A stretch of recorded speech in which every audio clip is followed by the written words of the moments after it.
looks like we're good to go.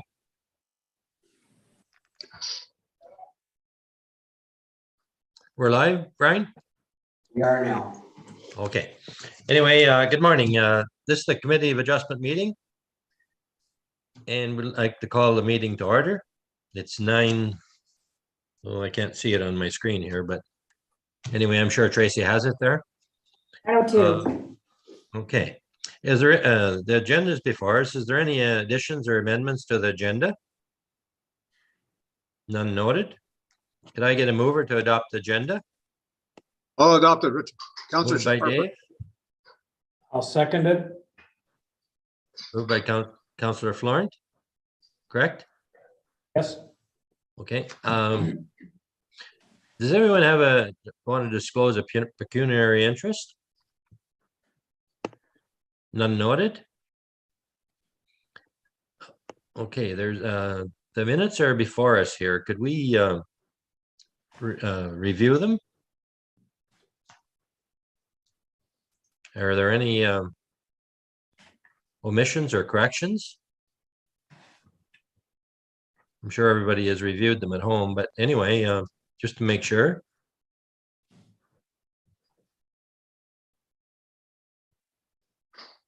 No additions or amendments from anyone? Okay, could I get a mover to adopt the minutes? I'll Councillor move it, Florent. Councillor Collins.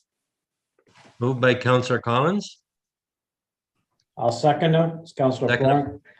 seconded by Councillor Florent. Thank you. This is a public hearing and it's to consider a consent application C 2022-03. And I would like to turn it over to Tracy Cannon, our Planning and Building Administrator. Thank you very much. Thank you, Councillor Shala. If I can just get it's hard to sit here and see who's all on. Can I get a roll call to make sure we have everybody on line that we should? I'll go through the list here. Councillor Bongo, I'm here. Councillor Collins, I'm present. Councillor Harper, Here. and Councillor Florent. Here. And Councillor Shala. I'm here. And members of the public, I believe that there are 2 members of the public. If I can just get you to state your name. I'm here, Adrian Taylor, the solicitor for the applicant. Mark Tessier, the applicant. I'm here as well as Sabina Tessier. Welcome to the meeting. Thank you. Thank you. This portion of the meeting of the Committee of Adjustment is to consider a consent application under Section 53 of the Planning Act for lands described as lots 21 to 24, concession 2 in the Murchison ward. They're locally known as 25934 Highway 60 and 26016 Highway 60. Application requests municipal consent to create 1 new lot. This would result in the retained lands having approximately 88 hectares and a lot frontage of 526 meters on Highway 60. The retained lands will contain a dwelling, and the severed lands will have approximately 73 hectares and a lot frontage of approximately 316 meters on Highway 60, and contains a dwelling that is proposed to be demolished. The intent is that the retained lands will utilize the 26016 entrance off Highway 60, and the severed lands will utilize the 25934 off Highway 60. So on the screen before you is a description of what the lands will look like once finalized. There was a discrepancy between the lot areas provided by the applicant and the data available on the township impact mapping, and the error in the mapping resulted in the property being zoned rural in one area and crown in another portion in the zoning bylaw. So there's going to have to be at some point a technical amendment to the zoning bylaw to correct this this error. It should be also noted that the map that was originally provided in the application, which went out with the notices, did not include the adjacent lands that have merged on title. And so this has been corrected and provided on the screen before us and in the planning report. The severed lands lot area did not change as a result of this, so therefore there was no need to recirculate the notice. The intent was still there the same. And all the exact lot areas, because of discrepancy, the exact lot areas will be confirmed by the survey as a condition, of course, for the consent. So the requirement to hold a meeting is that there must be 14 days notice as prescribed by the Planning Act. And the notices signs were erected on the subject property on April 5th, and they were mailed to property owners within 60 meters on April 4th. There was no comments received from the public, and the comments from the planner are outlined in the planning report. So I'm going to turn it over to the committee for discussion. At this point, is there any concerns or comments that any of the committee members would like to discuss? Councillor Florin. I note that in the bullet points under the planning analysis that it says that it does not appear to have any impact on natural heritage resources or have a negative impact on significant natural, cultural, or known archaeological resources or involves hazard lands. I'd like to point out that in the past, access to Cops Lake has been restricted by the landowners improperly, in my opinion, because you can access it by Crown land and by the concession line, I guess it would be, to the north of the property. And at one time, the road connecting the Pasqua Lake, Mackenzie Lake area to the Egan Estate settlement and train station, which predates both Madawaska and Whitney, went through this property. I know that it's private property and the road that used to be used has been closed to public access for a number of years. I just think it's worth mentioning as a heritage point. And I have one question of Tracy. It mentions that the survey is required before the transfer can be completed. Is that a survey of the whole property or just the transferred property? Generally, they just do the severed property. Adrian, what's your experience in this situation when there's a discrepancy with the lands? I think it would just be the severed property that need to be surveyed. It's unfortunate because once upon a time we could describe the property as the north half and the south half, and lot 21 north of Highway 60, etc. But we're no longer allowed to do that. So unfortunately, the survey will have to be done for the severed lands.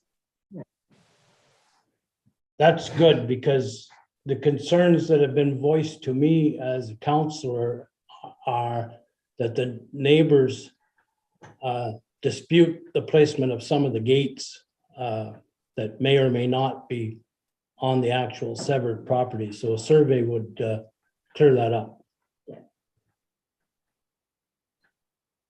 Yeah, because the severed will need a survey regardless, because it needs to point out the exact location on that piece. Okay, that's all the points that I wanted to make. Okay, does anybody else have any comments? Questions? It's Richard here. I don't have any comments regarding the property, but I did notice the signs were erected. I have one other point, and maybe the lawyer can clear that up. Nowhere else in the township that I'm aware of is there a stop sign and a paved entrance at a private driveway. Yet there is at that shared entrance off Highway 60, and there always has been for some reason. And I think that just further points out my point about that road formerly being access to Egan Estate. There's a stop sign on that driveway and a paved entrance. The same as there is on Dunn's Road or Poplinski Road or any other road in the township.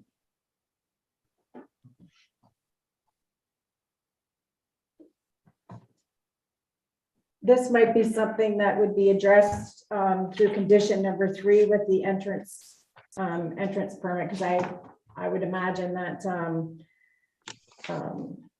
they will have comments. Sometimes they don't get to them right before the meeting, but I imagine that they'll have to provide some sort of documentation to the township in regards to condition number 3. So this could be something that could be brought up at that time. Excuse me. Okay. So do Mark or Adrian, do you have any comments in regards to the comments provided from the committee? Excuse me. I have no knowledge of a stop sign. I actually haven't been to the property myself. I actually haven't had the chance of going to Whitney yet, so that's on my bucket list of things to do since I've moved here. So I can't comment on the existence of a stop sign or the paved driveway, but certainly it's something we could resolve through a condition if it was needed. So my understanding of that road, the driveway that goes into the farm and how I grew up with it, is that was actually old Highway 60 that went through that area, and then they adjusted the highway to where it currently is, and that's why there's a bit of pavement that's left there. And when the highway's redone, they just sort of continuously put pavement there.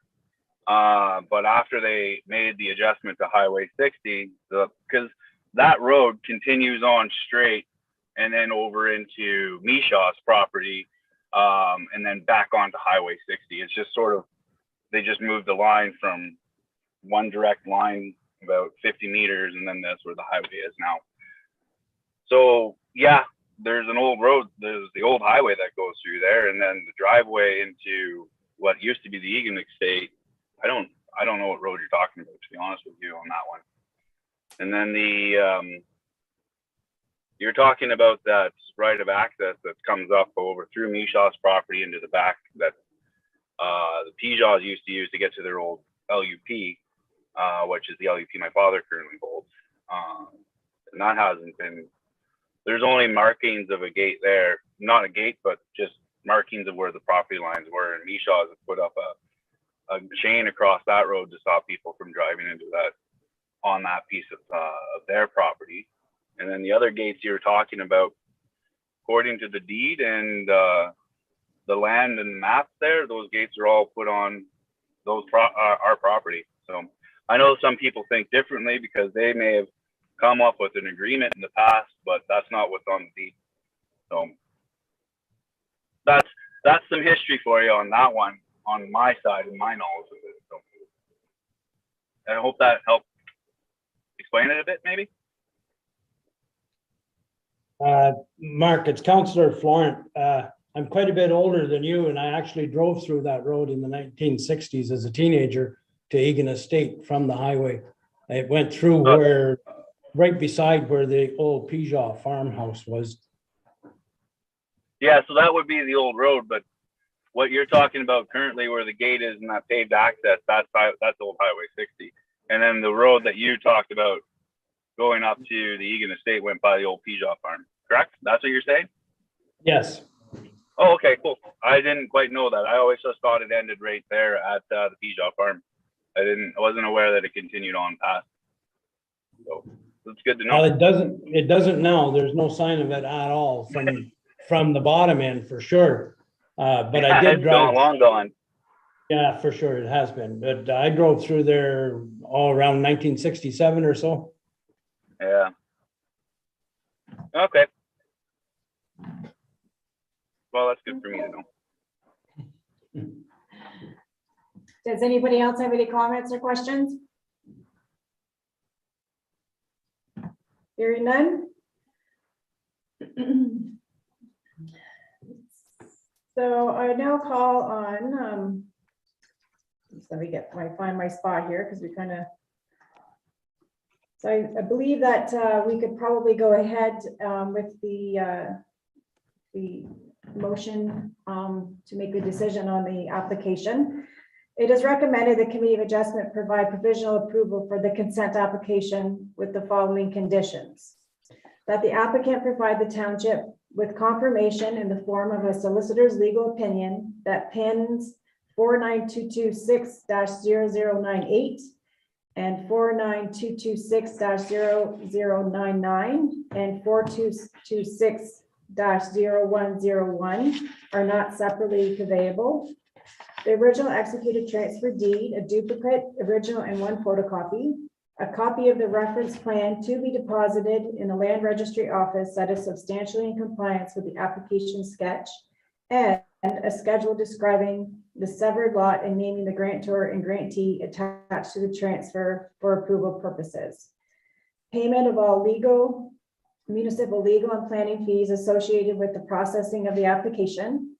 That entrance permits are obtained from the MTO and that the access be documented on the draft deeds to each lot and that the draft deeds be submitted to MTO for review prior to depositing them at the land registry office. If applicable, that the applicant meet all financial requirements of the township, including payment of the balance of any outstanding taxes, including penalties and interest. I now call upon a motion on the decision for C 2022-03 as read by myself. Could I have a mover and a seconder? I'll move it. Councilor Bongo. And seconder? I'll second it.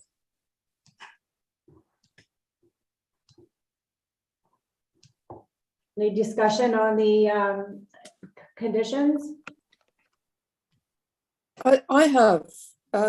Why do we have in the conditions about MTO approval for the two entrances when they're existing and they've been there for a long time? In the past, we've always reached out to MTO in regards to some of the entrances aren't always documented within MTO. So it was just something that we've always come to do as if we don't have pre-approval, because sometimes, most of the times that's the first thing that I do when somebody contacts me and they want a severance. I say, contact MTO first. They need to approve it. So that's just something that we've always done. The approval from MTO. It seems that we've given them civic addressing at two different locations on Highway 60 with two different civic address numbers. To me, and there are entrances there, it doesn't seem necessary to put that in as a condition if they're already there. Hey, if MTO have to be contacted again, so be it. But it just seemed unnecessary since they were already given civic address numbers. There has been some question by other members of the public in the past that that driveway to the east is actually on the concession line. So I think verification from MTO would probably clarify that as well. As well as the survey would do that too. Mm-hmm. If relating to Councillor Florence's comment, if it resulted in the road being on the concession, I don't think we would be changing that. It's a grandfathered or historic used access road, so unless it was involved private property on the east side, I don't think we would have a concern, would we? No, I agree with you. Other than to know where it is. Exactly. That was my point. We know exactly where it is. Yeah, but we wouldn't be restricting the access, I would imagine. I wouldn't think so. Shouldn't be. Okay, thank you. That's all I have to say.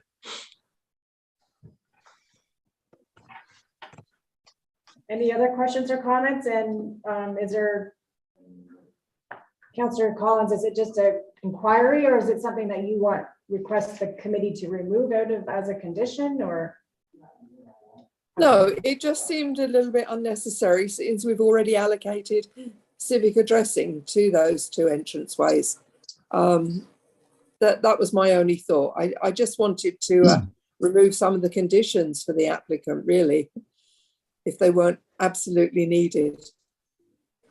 But if they are, then so be it. It's a way for the municipality to understand as well that those entrances were, some people just back in the day, and what we always did was just put entrances in. It's a good working relationship with MTO is to make them aware of any new entrances or any entrances that's on there to make sure that they're legal and conforming. Actually, I think Sandra's made a good point. I don't think we should, the property owner should have to jump through any hoops to get a new entrance when the entrance, I've seen entrances along there and I'm not exactly sure who owns what, but if they are there and it appears that they're there, well then I don't think we should have a concern at this time. And if when the owner down the road decides to maybe open up or access this retained lot, then or the severance, regardless of which way we want to look at it, then they have to deal with it at that time. And if it's there, it's there, and it's no additional cost or delay in the process.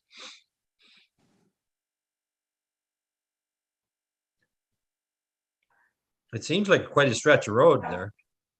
I agree. The only thing that I disagree with is the fact that all the applicant would need to do is contact MTO and get something in writing to provide us, and then this would address the whole issue as well with the stop sign and the paved entrance and such. So it's up to the committee, but that's my thought on that. Then what does the committee feel? They should have a condition, or we should let them worry about, approve this and let them worry about the entrance after, if the entrances are already there? Well, I think the survey would clear, I have no question at all about the entrance to the west, the one that's used now as the current, other than I'm curious as to why the stop sign is on a private driveway. But the one to the east, it's been posted, I don't think it's posted private property right now, but it has been in the past, because I think there's been people accessing that hunting, assuming that it was a road allowance, and apparently it's not. It's on, I think it's on private property, but the survey would clear that up, or the MTO. I could go either way. Doesn't really concern me that much. Even if it's on the concession line, it doesn't really concern me, because they could still access the severed portion off of that.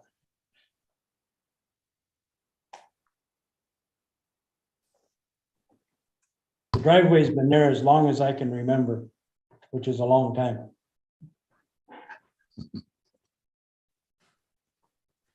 It's there as long as I can remember. I believe Fred Bordowitz owned that property at one time. No, you're talking about the main entrance, Richard. I'm talking Okay. about the one further to the east, Okay. but it's been there forever too.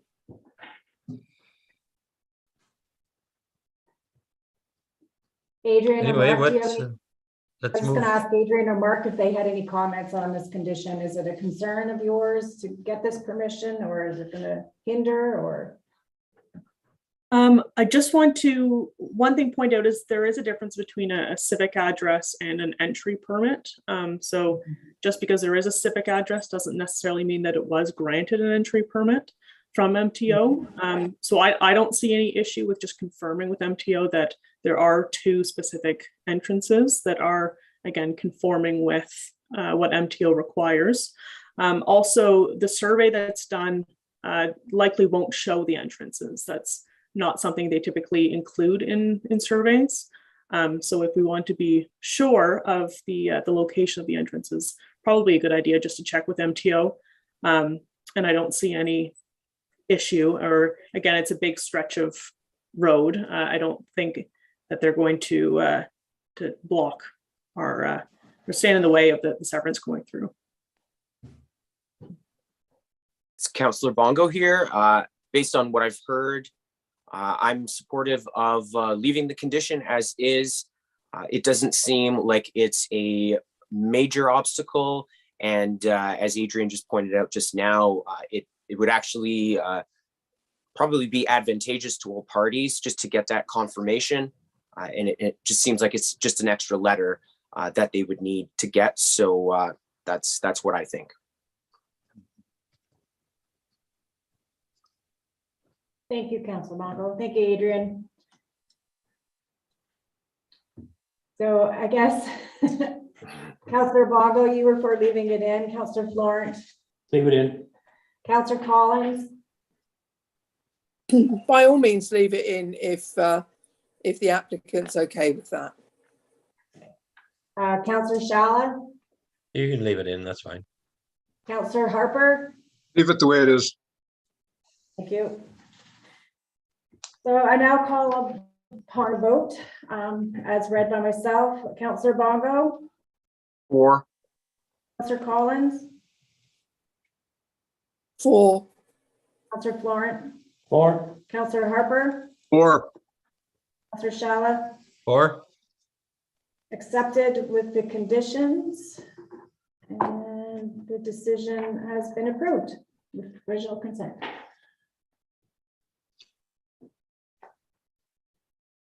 I'll turn it back to Councillor Shala.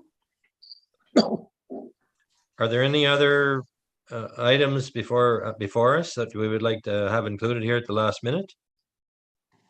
And we really can't set a next meeting, I don't think. Correct, Tracy? We'll have to wait until we have information before us. I probably will ask for one on the, I believe we have a committee meeting coming up on June 22nd, and I think I will have a consent for there, so. But that information will flow. That'll Later. flow out, yeah. Okay, I'd like to Well- thank Adrian and Mark for attending the meeting today, and I will be in touch with you in regards to the decision. Thank you very much. I would just like to say, Mark, it's been a long time. I hope all is well, and good luck with your application, and take care.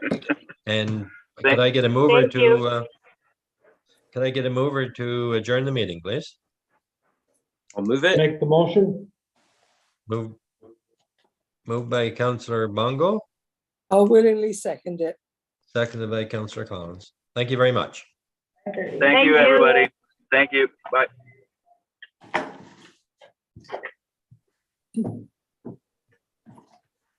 Now, next meeting.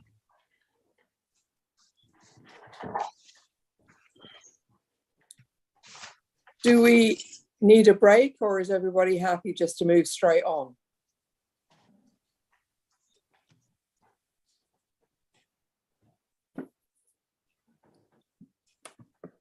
Okay, consensus is that we move straight on.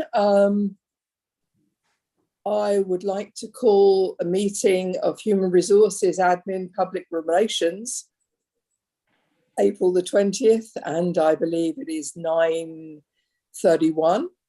I'm calling the meeting to order. Do I have everybody present? Can I run through?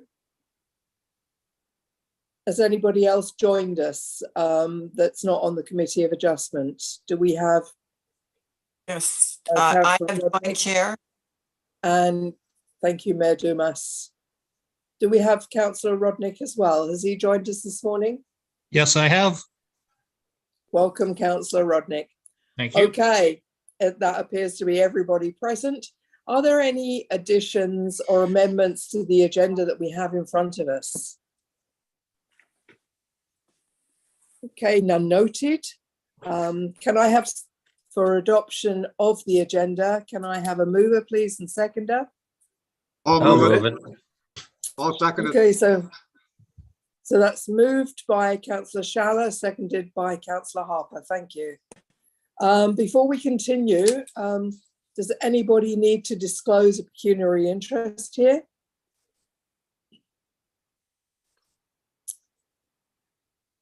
Other than we're all invested into the township, since we actually live in the township.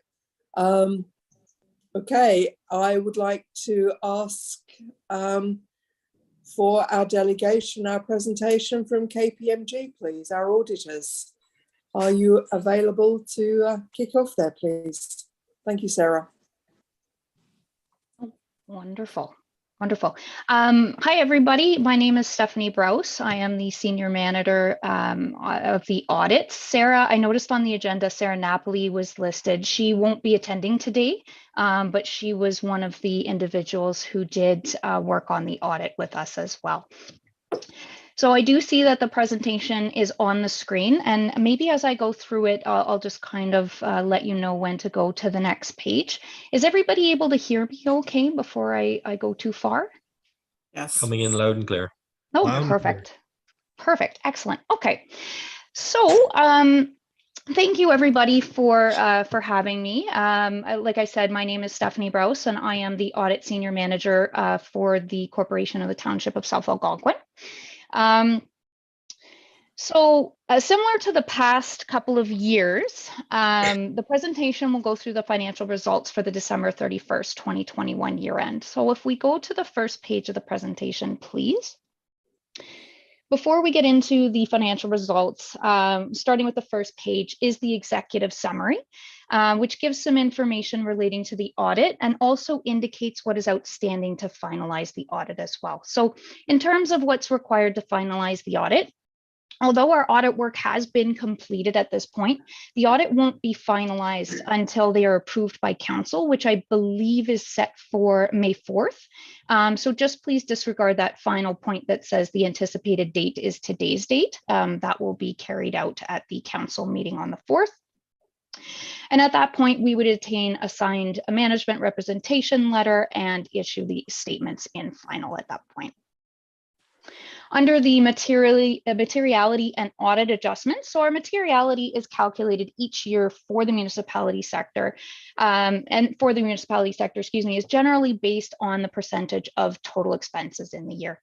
We do use total expenses as the base to calculate materiality because council and the residents are most concerned and most interested in what funds are being spent in the year.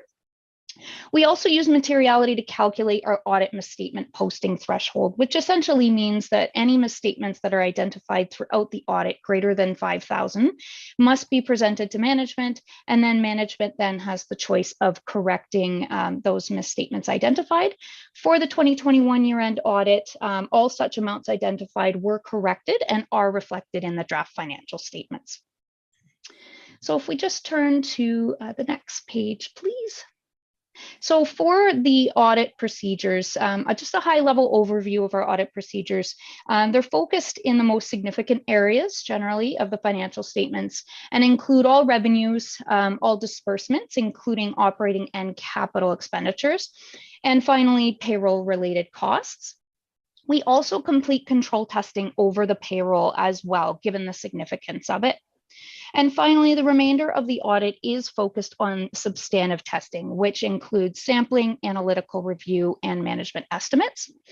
Sampling includes things like agreeing cash and revenues to external confirmations, recalculating taxation revenues, vouching capital assets, the additions to invoices and things like that.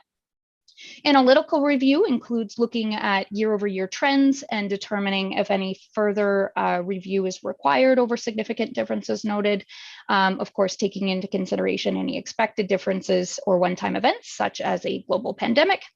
And management estimates, which most significantly relates to the landfill in this case. So any estimates or assumptions that are included in the liability on the financial statements. So we just flip to the next page, please. So the next page is the auditor's report. So our report is consistent with the prior year. So what you would have seen in the previous year, nothing changed for the current year. And the most important part is the opinion paragraph that is located at the start of the auditor's report, just below the bulleted list. In a nutshell, this paragraph indicates that the financial statements were prepared in accordance with the public sector accounting standards, including all recognition, measurement, and disclosure requirements. So nothing else to note there. If we just head on to the next page, please. So just at a high level, just to summarize, again, we are issuing an unqualified or a clean audit opinion, which is the highest level of is the opinion that you do want in this circumstances. And the audit is the highest level of financial assurance that is available under the Canadian auditing standards. We've also chatted about briefly materiality, which was set at 100,000 this year with a posting threshold of 5,000. And again, the statements are in draft pending the approval by council. So if we can flip to the next page, please. Perfect. So the statement of management's responsibility is a standard statement that is included in municipal financial statements, and it indicates that management is responsible for ensuring there is an appropriate financial reporting system in place, ensuring that figures are reported appropriately in the financial statements, and that they've also engaged an auditor to complete the audit over the financial statements as well. So again, this is a common statement that is found in the municipal space, and it will be signed, of course, by the mayor and the CAO clerk treasurer. Okay, so if we can just go to the next page, please. So now we'll get into the financial results for the December 31st, 2021 year end. So this is the consolidated financial position, statement of financial position for the 2021 year end, and also the comparative balances are included for 2020 as well. So we can kind of see year over year how things have fluctuated or not. So we'll just kind of go through some of the highlights here. So under the cash, we can see that it has increased over the previous year, just mainly as a result of positive cash flows from operating activities and a current year surplus. There was operating dollars that were utilized to fund capital asset purchases of about $569,000 in the year. Investments also decreased given the redemption of investments noted in the current year. Taxes and user charges have decreased in each aging caption, included in tax and user charges receivable balances. And we're going to go over that in a little bit more detail on the following page. During our audit procedures over taxes and user charges, we didn't note any collectability issues. Next is the accounts receivable caption. Oh, sorry, just one last thing before we move to the next page. So next is the accounts receivable balance has decreased in the current year as a result of an HST receivable balance decrease, makes up about 56% of the total accounts receivable balance. Also, there was an additional receivable of about $29,000 for the ICIP COVID-19 infrastructure funding that was outstanding at the end of the year. So now we can flip to the next page. So we're going to go through, at a very high level, kind of the breakdown in the composition of taxes and user fees receivable. So we can see it's broken down between your current, previous tax and prior tax years, including interest and penalties. Overall, we see the decrease in every bucket and the total down to $191,000 at the end of the year. We do see as a percentage of the levy, that amount has decreased 7.8%, which does make sense given that the receivable balance has decreased. So we do see that year over year.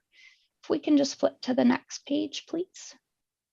So continuing on with the statement of financial position, under the financial liabilities, the accounts payable did decrease in the year given the decrease in trade payables that were owing at the end of the year, which was offset actually by an increase in accrued liabilities. So there was higher payroll accrual noted in the current year, just due to the timing of when the final pay period landed with respect to the year end. Deferred revenue did increase as a result of higher unused federal gas tax dollars. That was from 2021, along with an amount of unused modernization funding for intake number 2. And the landfill closure and post-closure liability increased slightly in 2021, just as a result of the increased usage of the landfill in the year. So if we can just flip to the next page, please. So again, continuing on the statement of financial position under the non-financial assets for tangible capital assets, the change was a result of purchases of capital projects of $569,000, as previously mentioned, which was offset by annual depreciation on the tangible capital assets of $527,000. So we've just flipped to the next page. There should be a listing here of the significant tangible capital asset additions in the year. So we can see, some of the higher items, some vehicles and trucks and things like that. Also, there's some construction in process related to the Erie reconstruction and Hay Creek, and other miscellaneous additions that were all individually immaterial. Okay, if we can just flip to the next page, please. So now on to the statement of operations. So while the statement of financial position was as of a point in time, your statement of operations is for the 12-month period ending December 31st, 2021. And we have the actual values from 2020 as well for a year-over-year comparative. So just looking at some of the highlights, again, there is an increase in the tax rates in the year, which resulted in an increase in taxation revenue for 2021. User charges relatively consistent year over year, nothing really significant to note in there. Under the government transfers, there's amounts that relate to provincial and federal grant funding, which decreased by about 214 in the year as a result of lower federal gas tax revenue in the current year, along with lower Safe Restart funding in 2021. The majority of that came in 2020. And there was also lower clean water waste funding in the year of about 23,000, which was offset by an increase in the OMPF unconditional grants in the current year. Other revenues also increased from 2020 as a result of increase in land sales and related revenue in 2021. Okay, so if we can just flip to the next page, please. Continuing on again with the statement of operations, some of the highlights overall in the expenses. We do see an increase overall, about 293,000 on a year-over-year basis. A couple of those increases are as a result of transportation, additional transportation in 2021, an increase in salaries and benefits, higher maintenance costs, higher road resurfacing costs, and increased amortization on the capital assets. There was increase in general government expenses as a result of legal fees associated with land sales and increased salaries as well. Environmental expenses increased as well as a result of landfill related obligation noted in 2021, including a recovery of expenses given the change in the discount rate. And lastly, planning and development costs increase as a result of increased salaries and benefits as well. So if we can just flip to the next page, please. Perfect. So now looking at the next page is the operating expenses as a year-over-year comparative by the department, or by the financial statement caption, excuse me, for the 2018, 2019, 2020, and 2021 year end. So we can kind of see year over year how things have increased or decreased, the trend there along the operating expenses. So we do see overall in the salaries and benefits, there's an upward increase in costs there, which makes sense. Materials have remained either relatively consistent year over year, a small fluctuation in the previous year, which would make sense given, the start of the pandemic. We do see relatively consistent contracted services costs, a bit of an increase over the last couple of years. And rent and financial costs have remained relatively consistent year over year for the last 4 years as well. Under external transfers, each year we see a slight increase, again, relatively consistent. And on the amortization of capital assets, we do see fluctuations over the past 4 years. You can see the trend there increasing and decreasing as additional purchases are made in the year. Okay, if we can just go to the next page, please. Okay, so just looking now at the reconciliation of the surplus. So just the comparison of what was budgeted versus what is shown in the financial statements. So we see the financial statement surplus had 302,000 at the end of the year. And just reconciling it back to the budgeted amount. So there was amortization that was added to that wouldn't have been included in the budget. Capital additions that were not funded by debt. The net book value of disposed capital assets was added to that, and less the addition to the reserves, and also the landfill costs that were funded through future levies as well. So total deficit for the year, given those adjustments to the financial statement surplus, is 52,000 at the end of 2021. So the difference there existing between the budget and the public sector accounting standards. So that's the reason why there is the difference there. There's a $52,000 deficit, as I mentioned, that is currently in the general reserve. That's where it's shown in the financial statements. And the decrease in the general reserve, as noted, of 52,000 is a result of the net transfer to the reserves less the spending from the reserves of 388,000. Okay, so if we can just flip to the next page, please. So moving on to the statement of changes in financial assets. So again, similar to the previous statements, we'll just kind of touch on some of the highlights. So the township's net financial assets, of course, has increased by 96,000 as a result of the current year surplus. And also just as a reminder that the capital asset additions, which were detailed on page 11 for the additions that are noted on this page as well. So if we can just flip to the next page, please. So on to the accumulated surplus note to the financial statements, which is note 12, which does build up that balance with a little bit more detail. So again, some of the highlights to note. So the accumulated surplus is about 11.9 million, which consists of about 9.3 million spent on and invested in tangible capital assets. There's about 1.45 million that is in general accumulated surplus dollars at the end of the year. 1.43 million is in reserves to be used in future years for fire facilities, transportation, recreation, and other purposes. And as well, about 231,000 in unfunded liabilities relating to the landfill as well. Okay, so if we can just move to the next page, please. So moving on from the financial statements, just a few things to note that the audit, as previously mentioned, is complete. However, it is pending council's approval of the financial statements and the receipt of the signed representation letter, which we will get that done closer to the date of the meeting. We didn't have any significant difficulties that we encountered during the course of our audit this year, similar to the last 2 years that I've been on the audit for. You know, we have a really great relationship, I would say, with the staff, and they've been very helpful with providing us with the information that we need for the audit. And of course, with us beginning the audit 2 years ago, there was a lot of help that was involved there as well. So year over year, again, no difficulties, no change to our initial audit planned approach. Everything did kind of go as planned, and we didn't have any disagreements or difficulties with management or staff. So everything went well with the audit this year.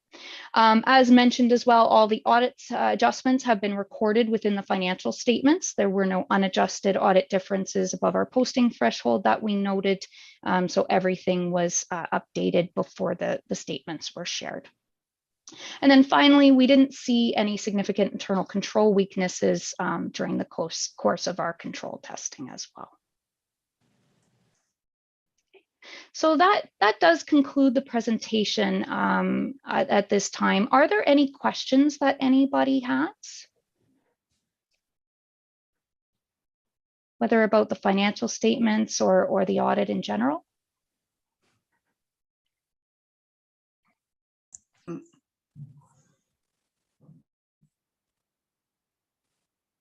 No, here, going once, twice.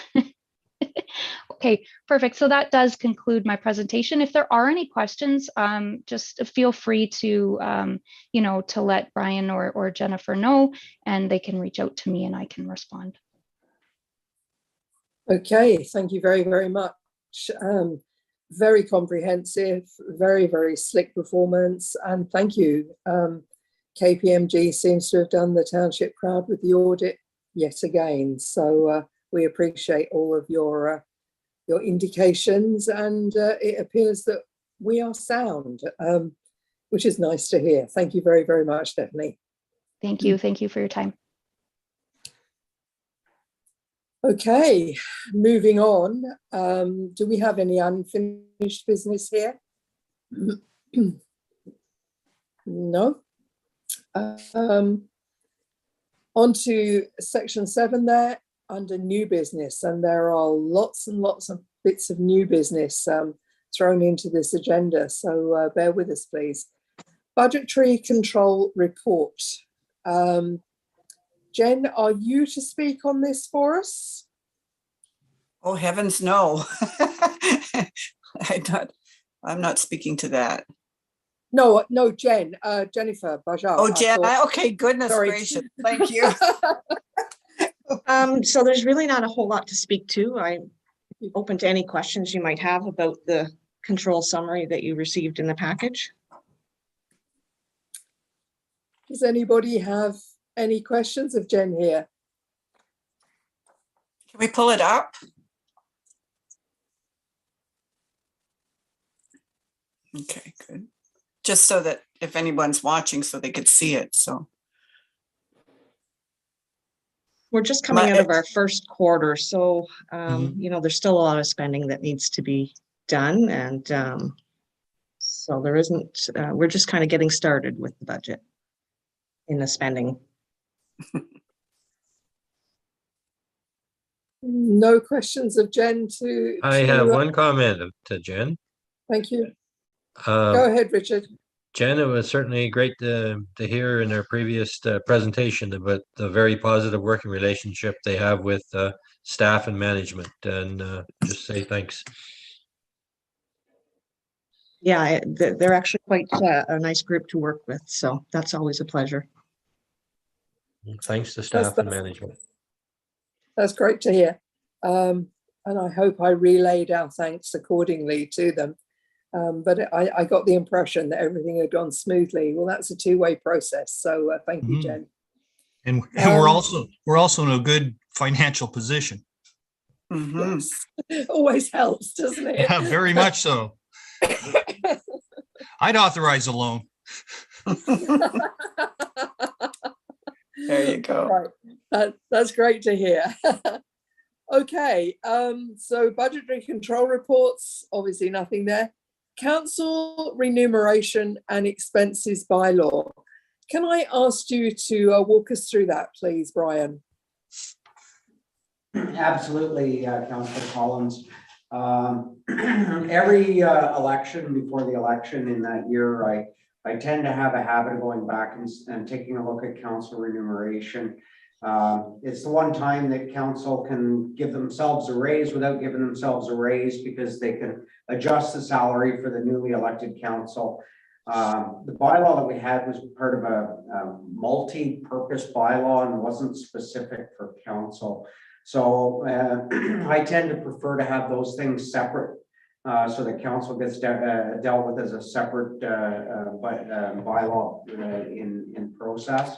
And then when changes need to be made, it's just changing council's bylaws specifically. I did include for you some samples of some of the other municipalities in the general area as it relates to remuneration for members of council. The councils have in different communities have different rules. Some of them are paid an honorarium and then paid for a stipend. Others are just paid for the meetings. Others are getting paid for, they get benefits the same as the staff are receiving.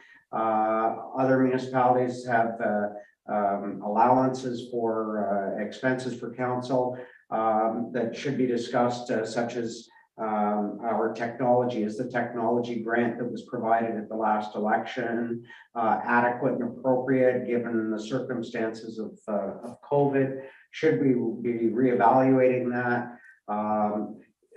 travel allowances for items that council's attending. Are the expense claim amounts adequate? Are there concessions that should be made?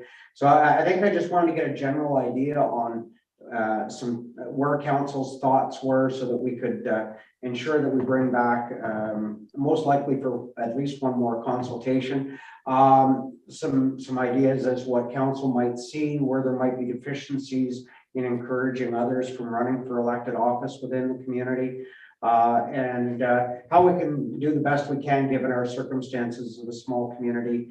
What are the deficiencies council sees? Where do they see we could do things better for the next elected group, to ensure that they can appropriately do their undertake their position as councillors, and that they don't find themselves being inappropriately out of pocket on things that maybe they currently are, that maybe they shouldn't be. So I'll turn that back over to you, Councillor Collins, but that was kind of the meat and potatoes behind where I went with this, and I'm just looking for some general guidance to bring it together.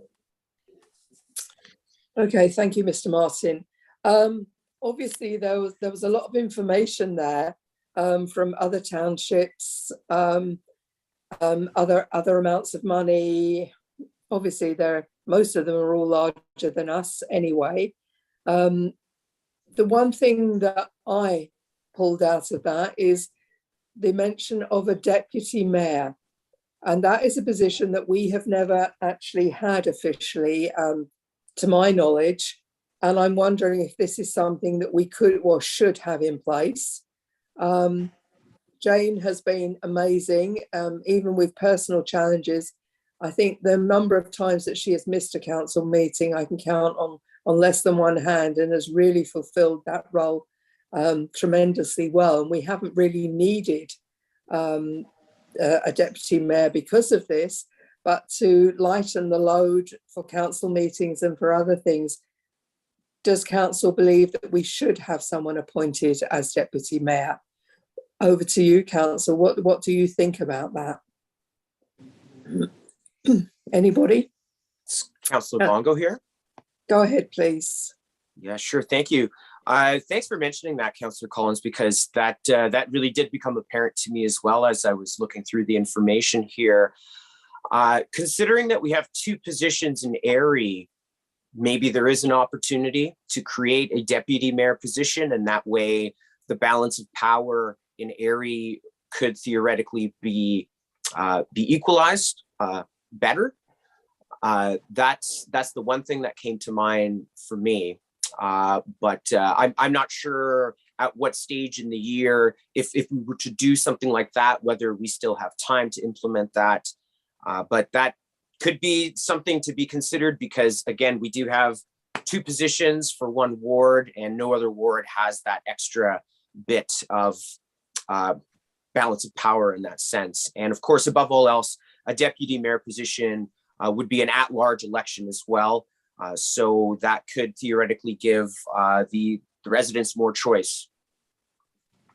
So, Councillor Collins, if I may, just to speak to that, we are past the timeline for being able to make changes under the Municipal Elections Act that would permit us to formalize a deputy mayor insofar as it being a elected position within the community.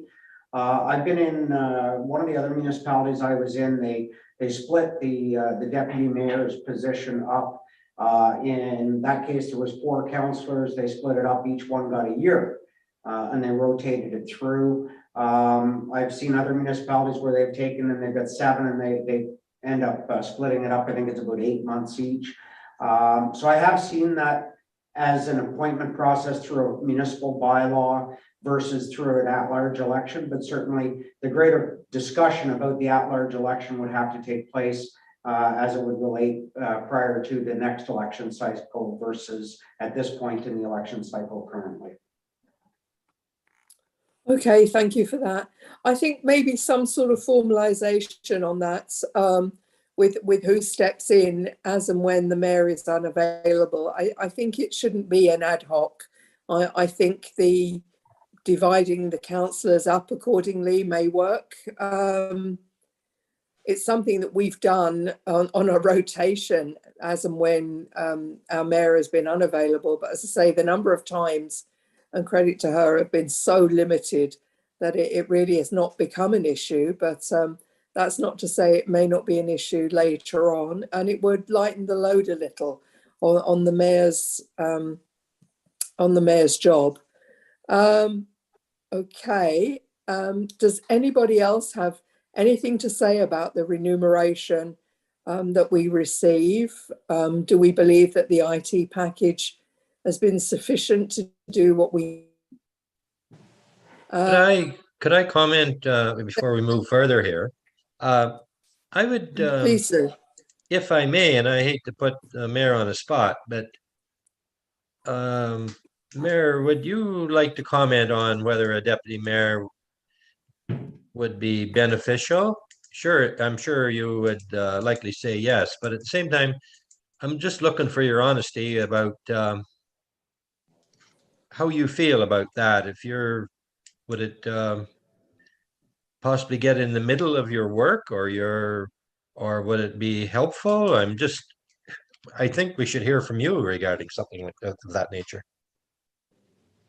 Thank you, if I may, Chair. In my mind, and Brian can correct me, my impression of the deputy mayor of people I know that I've met in my travels in this current term of council is they don't have any, and I may be wrong about this, but they don't have specific mayor duties other than filling in for the mayor in their absence. Is that correct, Brian? Yeah, my experience is the deputy mayor in most of the municipalities. On occasion, the mayor may be unable to attend, so the deputy replaces them. The mayor is unavailable to act as mayor for one reason or another. Deputy fills in. The mayor refuses to sign some document that council has directed to be signed. The deputy then has that authority. They basically only replace the mayor in the absence of the mayor. Something happens, the mayor ends up ill and is in hospital and unable to attend to activities and functions of the municipality. The deputy steps in and fills that role. And as I said, I've had it everything from the deputy being somebody that's appointed through equal terms to where they've been elected to where that individual has just been appointed by council for the term of office. So, I mean, there's lots of ways, if council feels that that's something of importance, that could be brought forward either at a future date for a new council, or the structure of that could be identified through a regulatory bylaw prior to council's election period. So based on that, I would give you my opinion. I think traditionally, and in my mind, as I fulfill the role of the mayor, is that I become the face of the township of South Algonquin at tables that I sit at. And I think it's critically important that at tables and, Board of Health, at the Social Services Board, that the council can decide. You either assign one councillor to sit on a committee, perhaps the District of Nipissing Social Services Board, but any table where there's where there are big decisions made on behalf of the township, I think you get credibility through, the township gets credibility through a mayor that represents the councillors, the work that they do at the community, and the feeling of the council as we sit at a table where discussions occur. And certainly, knowing the faces around the table, and over 4 years, sometimes it takes, you don't just go to a table and learn at one meeting what is going on. You have to read the table, just like councillors sit around the table in meetings and read, and take in the information, listen to their colleagues around the table, their input, and then that will have weight on their decisions. So other than having the deputy mayor there as somebody that could just sit in for a meeting or two, my personal preference, if I were going to run again, which I'm not, but I think the mayor, you go to meetings, you go to cottage association meetings, they have their municipal representative there, but they want the respect of council that is demonstrated through the presence of the mayor being at those tables. So that's my personal feeling, and that's what I have felt and worked towards during my term of mayor, to represent the township. And people, if you go to Fred Dean's sessions, if you go to a Fred Dean session on how to be a councillor or how to be a mayor, he teaches you how to own the room. And I've gone to his sessions twice. And when you stand up in a room to introduce yourself to a room full of people, you have about 45 seconds to let them know that you're the mayor of the township of South Algonquin, which is the gateway, the eastern gateway to Algonquin Park. And it is the most beautiful township, natural township in the province of Ontario. So, I have my spiel that I make when I introduce myself to represent the community, the council, and South Algonquin. So that's my feeling about it. I think this is good that we're looking at remuneration. I think it's important. And this council will decide for the incoming council what remuneration would be. But that's my feeling, Richard. Thank you, and council, for letting me give that input. But I think it's very important that the mayor be the face of the township in the broader, away from the municipality itself. And I know councillors, when they are out and about too, introduce themselves in that way. That I am a councillor of South Algonquin, and make people remember who you are and where South Algonquin is. So those are my thoughts. Thank you. Thank you very much. I would just like to ask Brian one question. I'm not sure whether I heard you correctly. Did you say that the deputy mayor would, if the mayor refused to sign or wasn't available to sign, the deputy mayor would sign in the mayor's absence? Or can you just expand a little bit on what you said there, please? Yeah, Councillor Shallow, that's primarily, if there's been occasion, and I won't specify, but there was an occasion where historically I'm aware of a mayor who refused to sign a document the council had instructed be signed. And because of their refusal, the deputy mayor has that authority to be able to sign that document on behalf of council. So it's not something I've seen very often. I've only seen it once in my 25-year career, but I did see one occasion, I am aware of one occasion where a mayor who just outright refused to sign a document that was required by council to be signed. So that deputy was then able to be step up and sign that, where some documents would require the bylaw regulatory requirement requires the mayor or their alternate. So that's where that comes into play. As I said, I've only come across that myself once in the 25 years of doing this job. It's not a common occurrence. More often than not, it's because maybe the mayor got sick and isn't able to chair a meeting or attend a function. There's other ways to manage that as well. But if council wants somebody, that's carrying a title of deputy, there are ways of doing that as well. So it's really, what does council feel is appropriate and what does our community truly need? Okay, appreciate you clearing that up. And I guess I heard you correctly, but I guess what I'm thinking is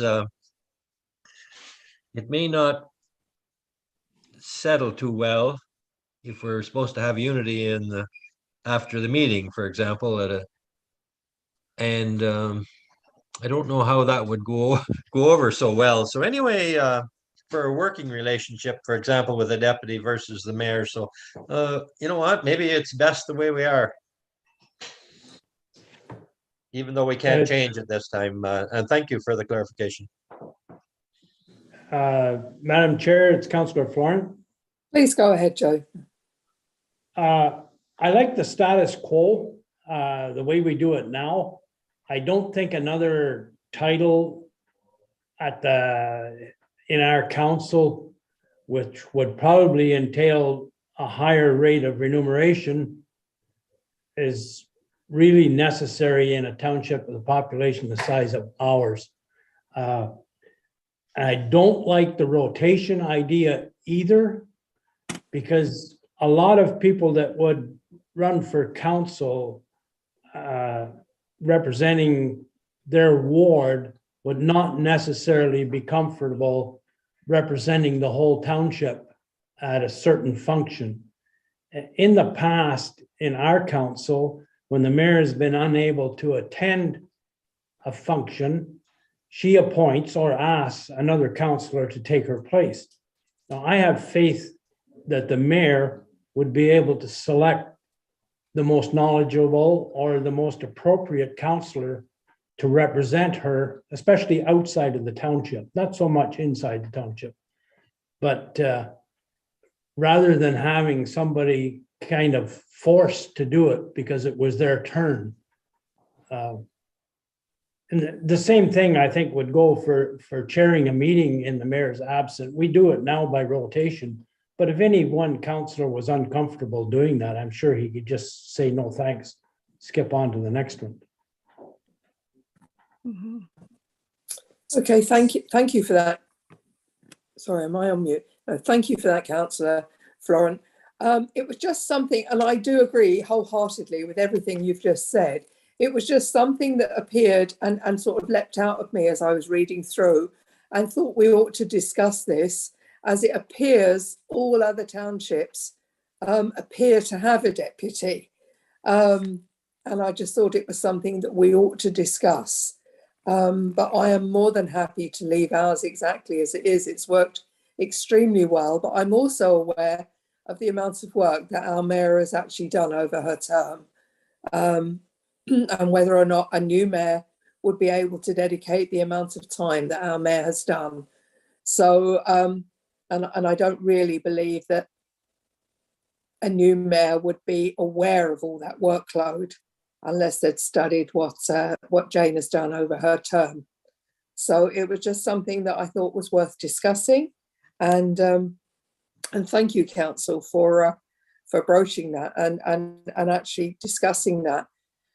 What do people feel about remuneration? Are we happy to leave it as it is? Do we think that there should be more remuneration, different costings for meetings, etc., etc.?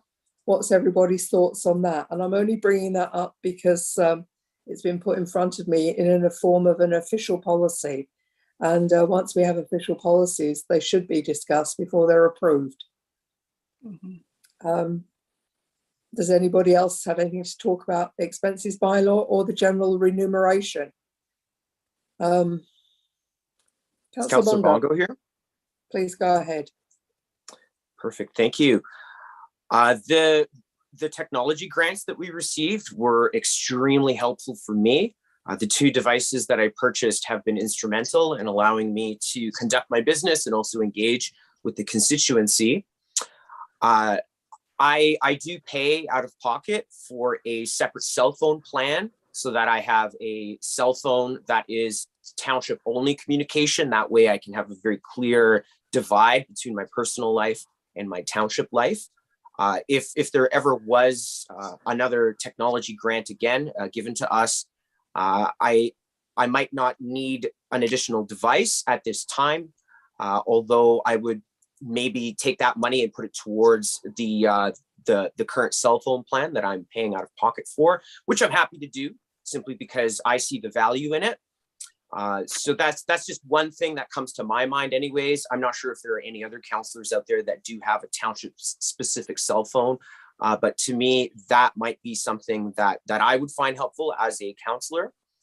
I'm very curious to hear from staff if staff have any recommendations, if we are going to look at increasing the amount of salary that the head of council or councillors receive. I'm very curious to see what staff would suggest based on all of the data that we're looking at here. I do this for the love because I love this community. I love this place. I'm very passionate about it. However, of course, it is a time commitment And as well, I see the value in, well, for example, we've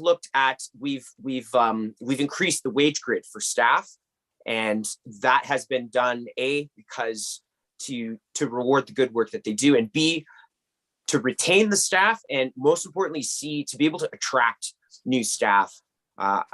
From my personal experience recruiting a new CAO, the salary was a huge discussion in that, because there is an importance to be competitive within the job market so that we can attract the best talent.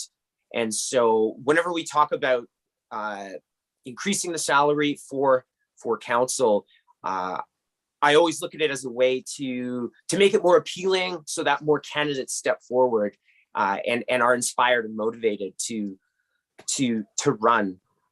So those are my main two things. Did staff suggest a suggested increase in this report? Maybe I missed that, or that's maybe something that we have to request from staff. No, Councillor Bongo, you're correct. I didn't venture down the path of bringing forward a recommended level of remuneration for the elected. I felt that quite probably looking at numbers and knowing where everyone is currently, that the 7 members that are currently elected would probably make some common sense out of where they felt would be appropriate for the next group. Certainly within my experience with information technologies, generally it's been my practice in past municipalities to provide technology to the elected. I'll give you a prime example. So I give Councillor Bongo a grant towards a laptop. Councillor Bongo has his own business laptop. So rather than using that money towards the municipal device, he chooses to use his professional device for work. And now the municipality gets involved in litigation, and Councillor Bongo's work business laptop now gets subpoenaed into the courts and sits in court for 2 years while we're embroiled in some type of dispute. That's one of the reasons why personal emails should not be utilized, why laptops and technology should be all provided through the municipality for specific purposes of disseminating personal from professional business for the municipality. I know that several of you have had some real issues with internet. Councillor Collins probably can speak to technology that Fire Chief Collins has been provided, and the difference in the capacity for being able to conduct business as a member of council, knowing that moving forward, we're likely going to continue having some form of a hybrid meeting space. And cell phones, I've been in municipalities where only the mayor receives a cell phone municipally. I've been in municipalities where every member of council has been provided. So there's a complete gambit on, is it necessary and is it not? So I do leave a lot of that to council to kind of disseminate what's important.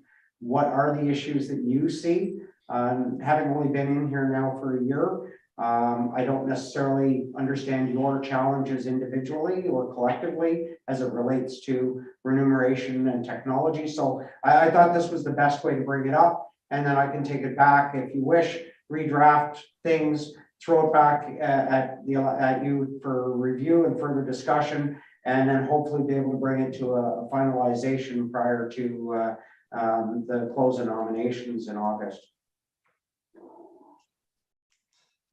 Chair, can I make a comment? Please go ahead, Councillor Shala. I don't think I ever got in this for the money.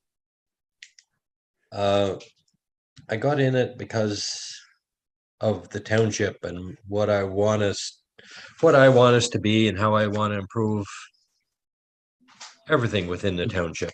So I guess when I'm looking at this and I want to be fair, I want to be fair to everyone. If I look back a little bit, I think as council, we're having approximately half of the meetings, or maybe even less than half that we used to have.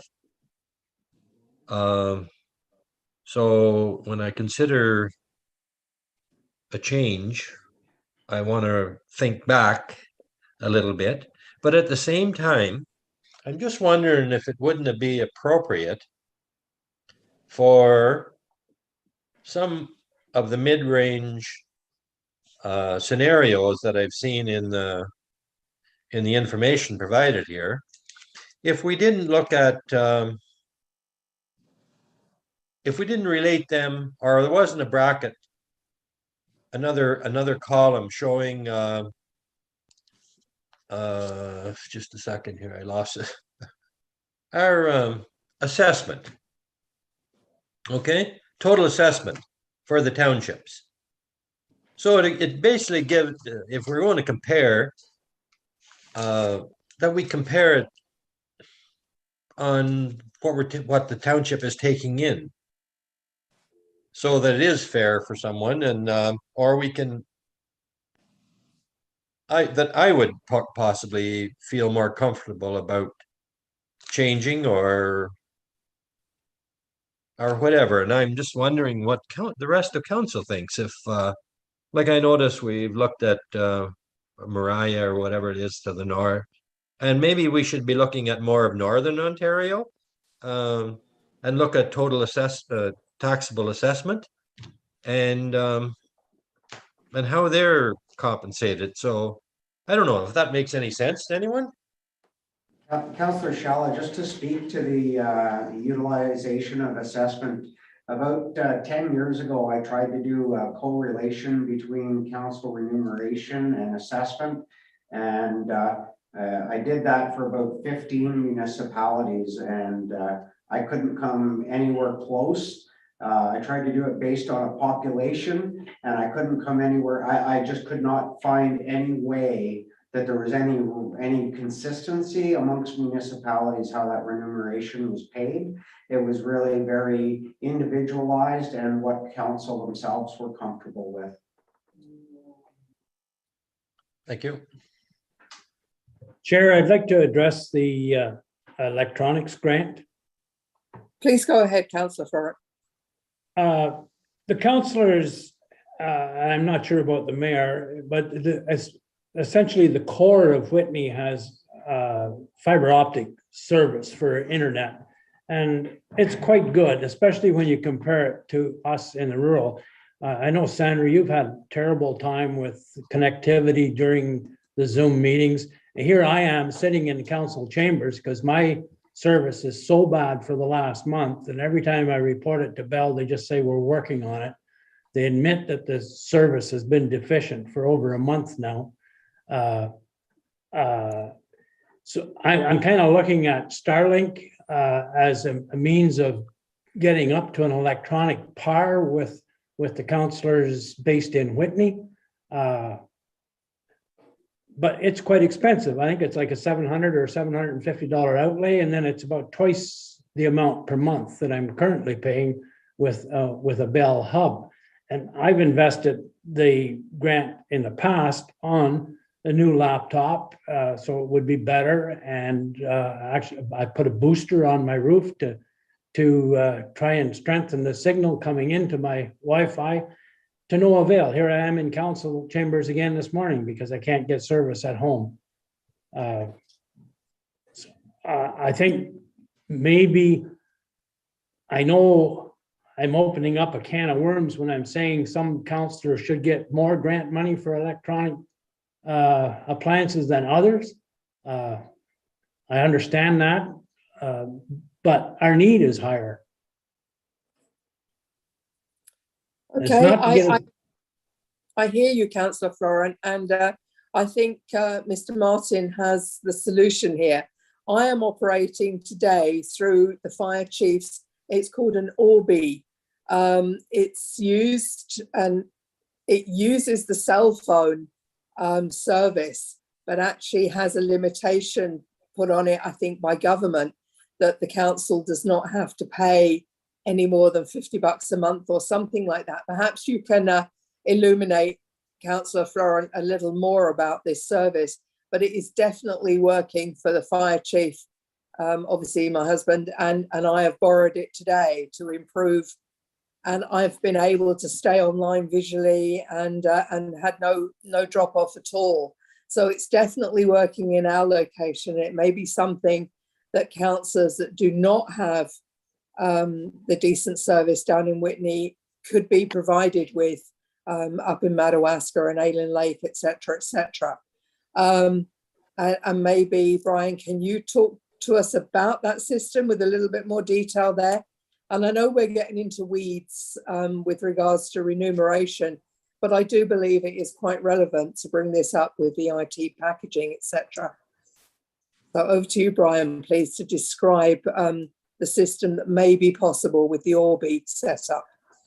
Yeah, certainly. The Orbi is a newer wireless technology that's available that runs off of the available cell service. So as long as you've got a cell connection, it will operate. I currently have one at the Public Works Garage out in Madawaska.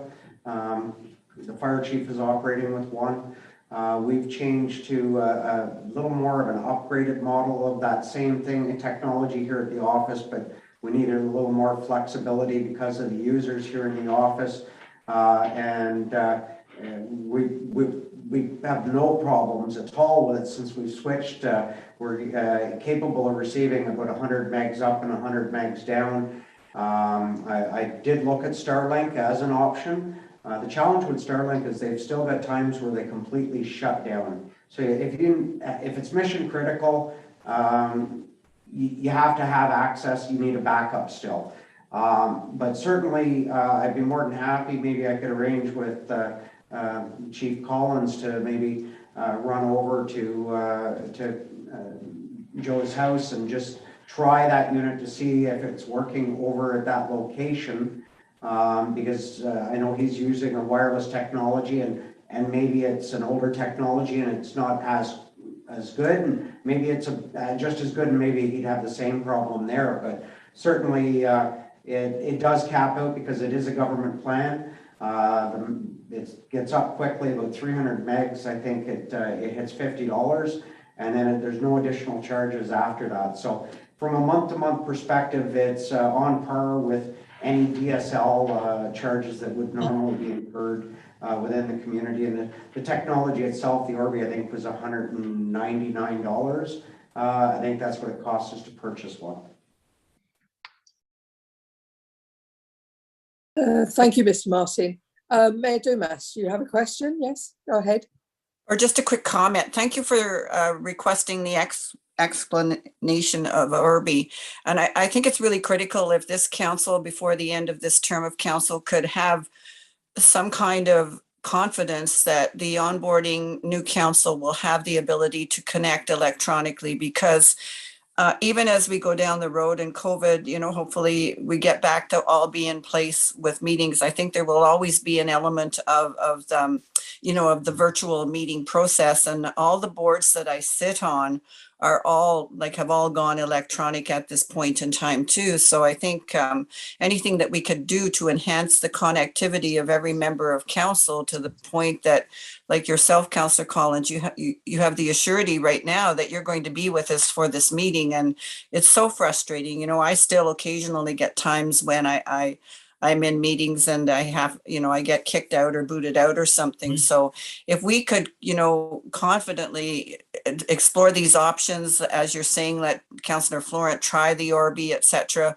and at least go forward and saying to our colleagues or new people or the council coming in the upcoming year, we have the best that we can give you right now for this area, so that you have the assurance of connectivity. So I think that's, I think the remuneration and this connectivity process are two important components that this council has to tie together before the next election. So thank you. Could I ask, I don't want to get in the weeds too much or delay this, but I have problems between, I'd say, 4:30 to 6 o'clock. Is that common across the township here? That I can't. Go ahead. Sorry. I did not know that it was time specific down in Whitney, but that may account for children coming home, high school children coming home from school, logging on to do homeworks or generally on media. It could be just the amount of usage that causes an issue at that time of the day.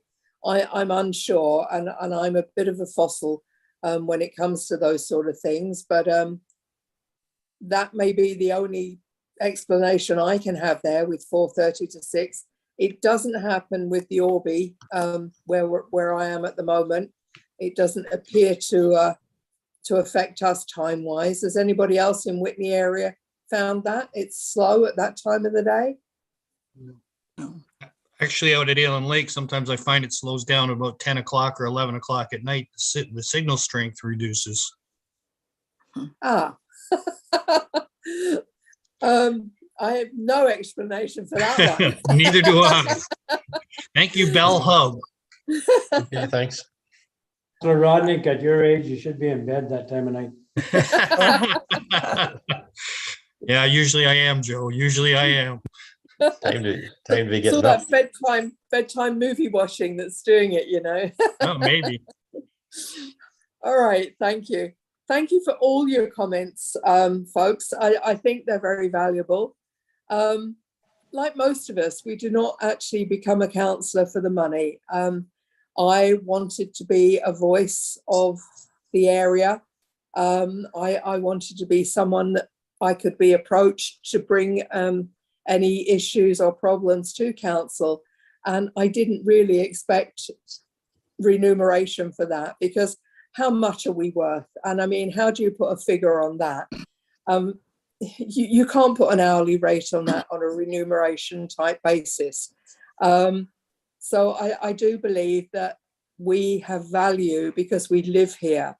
And I don't believe that that is a cost consideration. But if people believe that the remuneration should be kept in some sort of check, or it should be connected to a cost of living rise, or should be reviewed every 4 years, that is exactly what we're doing at the moment. We're reviewing it before the election goes forward. But I don't really believe that you can put a cost on a person on an hourly rate and the amount of work they do, the amount of work they're prepared to do, and how willing they are to listen to people. And I think that is a very great value. And all of us sitting around the table have proven that we listen to our constituents. We bring various issues. We have got a finger on a pulse in our area, and we know what's going on. And there is no value to that. What do people think about just a cost of living rise on our remuneration? Could we have that built into a policy so that it stays current with where it is at the moment with cost of living, as we have done with regards to our staffing for retention purposes? Does that seem a reasonable statement to put out there?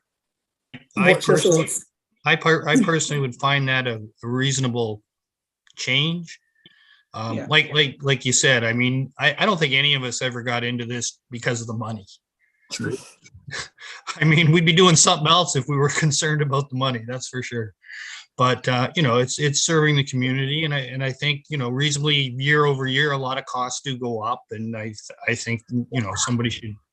We're trying not to burden somebody on a council with additional costs, so I think a cost of living increase is quite reasonable. I agree. Okay, what does everybody else feel about that? Can I have a show of hands, maybe? Yeah, I agree. You agree with that? Councillor Bongo, Florent? I can't see Councillors Schaller and Harper. Well, I'll give you my I'll give you my comment. I agree with the cost of living, and Thank you. But I also hear around what everyone had to say around the table, and because I may be able to get internet had possibly as I mentioned, there may be a time during the day, but it hasn't affected me as a councillor, I don't believe. I can respond later. It just may be that I didn't check when I came in the house because I couldn't get on for maybe an hour and a half. And I don't think that's a big deal. But if for someone's, as I hear Councillor Florin talking about, I would have no problem if one councillor required, or possibly Councillor Rodnick at Aylen, or as Councillor Collins was always being cut out at previous meetings, or it seemed like her responses were delayed in compared to today. I would say if it was necessary that there was additional cost required, then so be it, that they get compensated. And I do hear Brian, and I think it's something that should be considered, is the computer part. If someone was to come into your house and say, well, I want to subpoena your computer, or take it out of your house and investigate something, then it should be maybe township purchased for the future council, and everybody gets the same, and they take it home. And if the council, if they have to bring it and provide it for some reason, it doesn't affect their personal life. It's only used as a business, as a council councilor's business or township business, and that's what it's for. And just separate the two, the personal life and the business. So I don't have any problem if it's if somebody got a few dollars more per month to cover some part of that service that's necessary. So that's my thoughts. Thank you, Councillor Shala. That's really quite comprehensive, and I think in today's Yes. ways, I think we all should be very, very aware of our digital and our media presence and what we say and emails we pass between each other, etc., etc. We could request that everything goes via email if at all possible, or maybe on these council-led computers, we use WhatsApp more often to talk with people, because that obviously goes through using a similar setup, and actually take cell phones and phones out the conversation, maybe. And as you quite rightly said, if our computers need to be taken away for forensic analysis or what have you, it wouldn't impact on our daily and personal lives. So I think going forward, this is something that needs to be put into place. It doesn't have to be a particularly elaborate computer. It doesn't have to be able to game or anything like that. It has to be just an adequate form of even a tablet or something that can put an Excel sheet on and read PDFs, etc., etc. It doesn't have to be an elaborate, very expensive computer. So I think going forward, part of the remuneration for councillors would be providing the IT, so you do not have to use your own personal stuff. I think that's really important. Okay, if no one else has any more to say about the actual dollars costing of the remuneration there, we're happy to leave that as just a cost of living rise.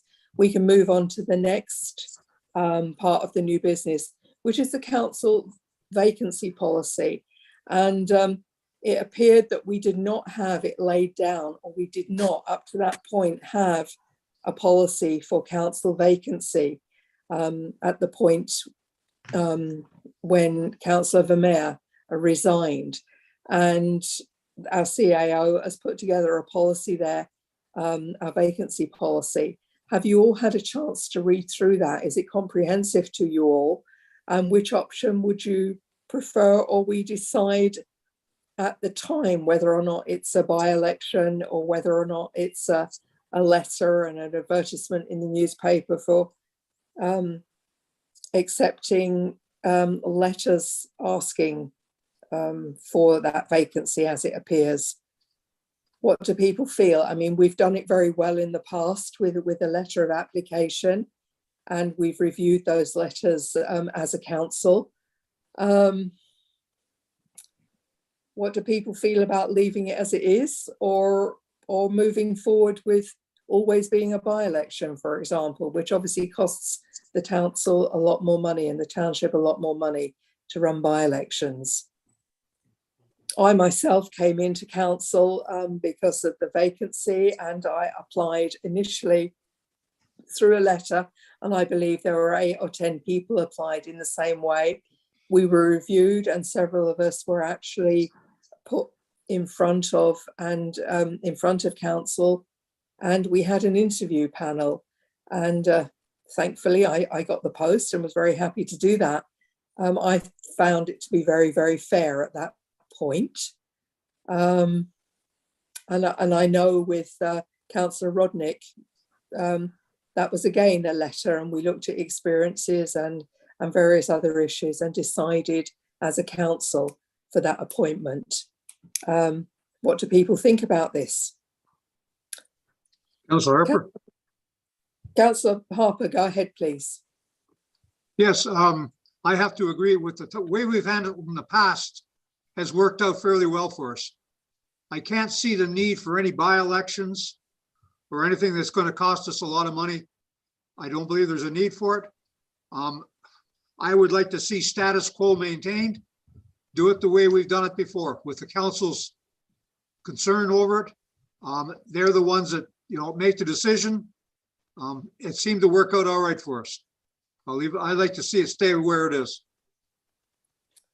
Thank you for that, Councillor Harper. Councillor Bongo, you have some input here? Yeah, for sure. And before moving to my comments, I do have a question for clarification for Brian. If we accept this policy as it's been presented to us, do we still have the option to vote in favor of a by-election? Or do we, accepting this policy, basically confirm that we never, ever, ever have a by-election ever? No, I mean, we can word the policy and revise the policy however council chooses. I think it's important to have something clearly in writing. I was kind of new in here when Councillor Vermeer resigned his position. And the first thing I went looking for was what's the policy, what are the rules, what are the guidelines that council follows? So we can manipulate the policy in any way that council so desires. And if that's simply to do what we're doing now, we can reword the policy in such a manner that that would be permissible. I think it's clear and important to have that policy guideline, regardless of what the policy says, just so that we're consistent in the application of how we're going to deal with these at a staff level. And then there's no questions from the public at the elected level or at staff level as to why we did what we did in the manner that we did it. We've clearly got a policy that dictates why we're doing it.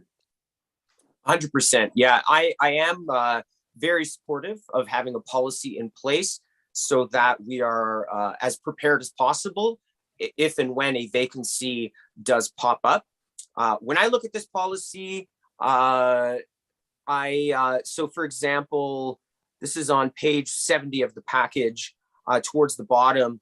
It does say within 60 days after declaration of a vacancy, the municipality shall 1, appoint a person, or 2, pass a bylaw requiring a by-election held to fill the vacancy. So the way I look at it is that we, the council, we still do have the option of hosting a by-election. It all depends on the majority vote of council. So I like that. Philosophically, I am for by-elections. I'm a lot more comfortable with by-elections than I am appointments. So for me personally, it's very important for there to be the option for us to decide to at least have a vote for a by-election. So I'd really like to make sure that clause there remains. A question for Brian is, this policy document does not discuss what the by-election process looks like. I'm assuming, is it safe to assume that the Municipal Election Act has the details of what a by-election procedure looks like? Is that correct? No, absolutely, Councillor Bongo. By-elections are held in the same manner as a general regular election. The exception being that it's for one posting within the municipal office, and in our case for a ward within the municipality. and all of the requirements under a by-election are held under the Municipal Elections Act. So we then have to go back to following that procedure and that policy. Okay, perfect. That's great. So essentially it would be redundant if this policy spoke about the by-election procedure because that's already discussed in the municipal document. That's perfect. Sounds good to me. My one question is, I love that this whole process is here being described and it's all being outlined and very transparently. My one question is the nomination process and the voting process and all of those things. This policy, maybe I missed it. Does it say whether that happens in open or in closed session? Or is that a decision of council made on the spot? It definitely is a decision of the elected to take that in or out. It can be in either case. Obviously, the last time I had consultation with legal, and legal did confirm that is something that is an option. That said, given that you're running for an elected position, there's also merit in having it outside of close. So it really is a decision of the elected at the time, unless council wishes to codify that directly into the bylaw itself. Mm-hmm. Myself personally, I love the idea of making it as open and transparent as possible. So I would be in favor of having a clause somewhere to say that the following nomination process and voting process is all done openly, but I'm not sure what the rest of the members think.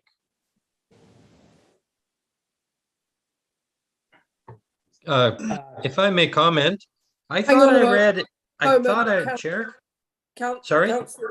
Councillor Shah, hang on a moment. Mayor Dumas was requesting. Oh, I'm sorry. Okay. Go ahead, Mayor.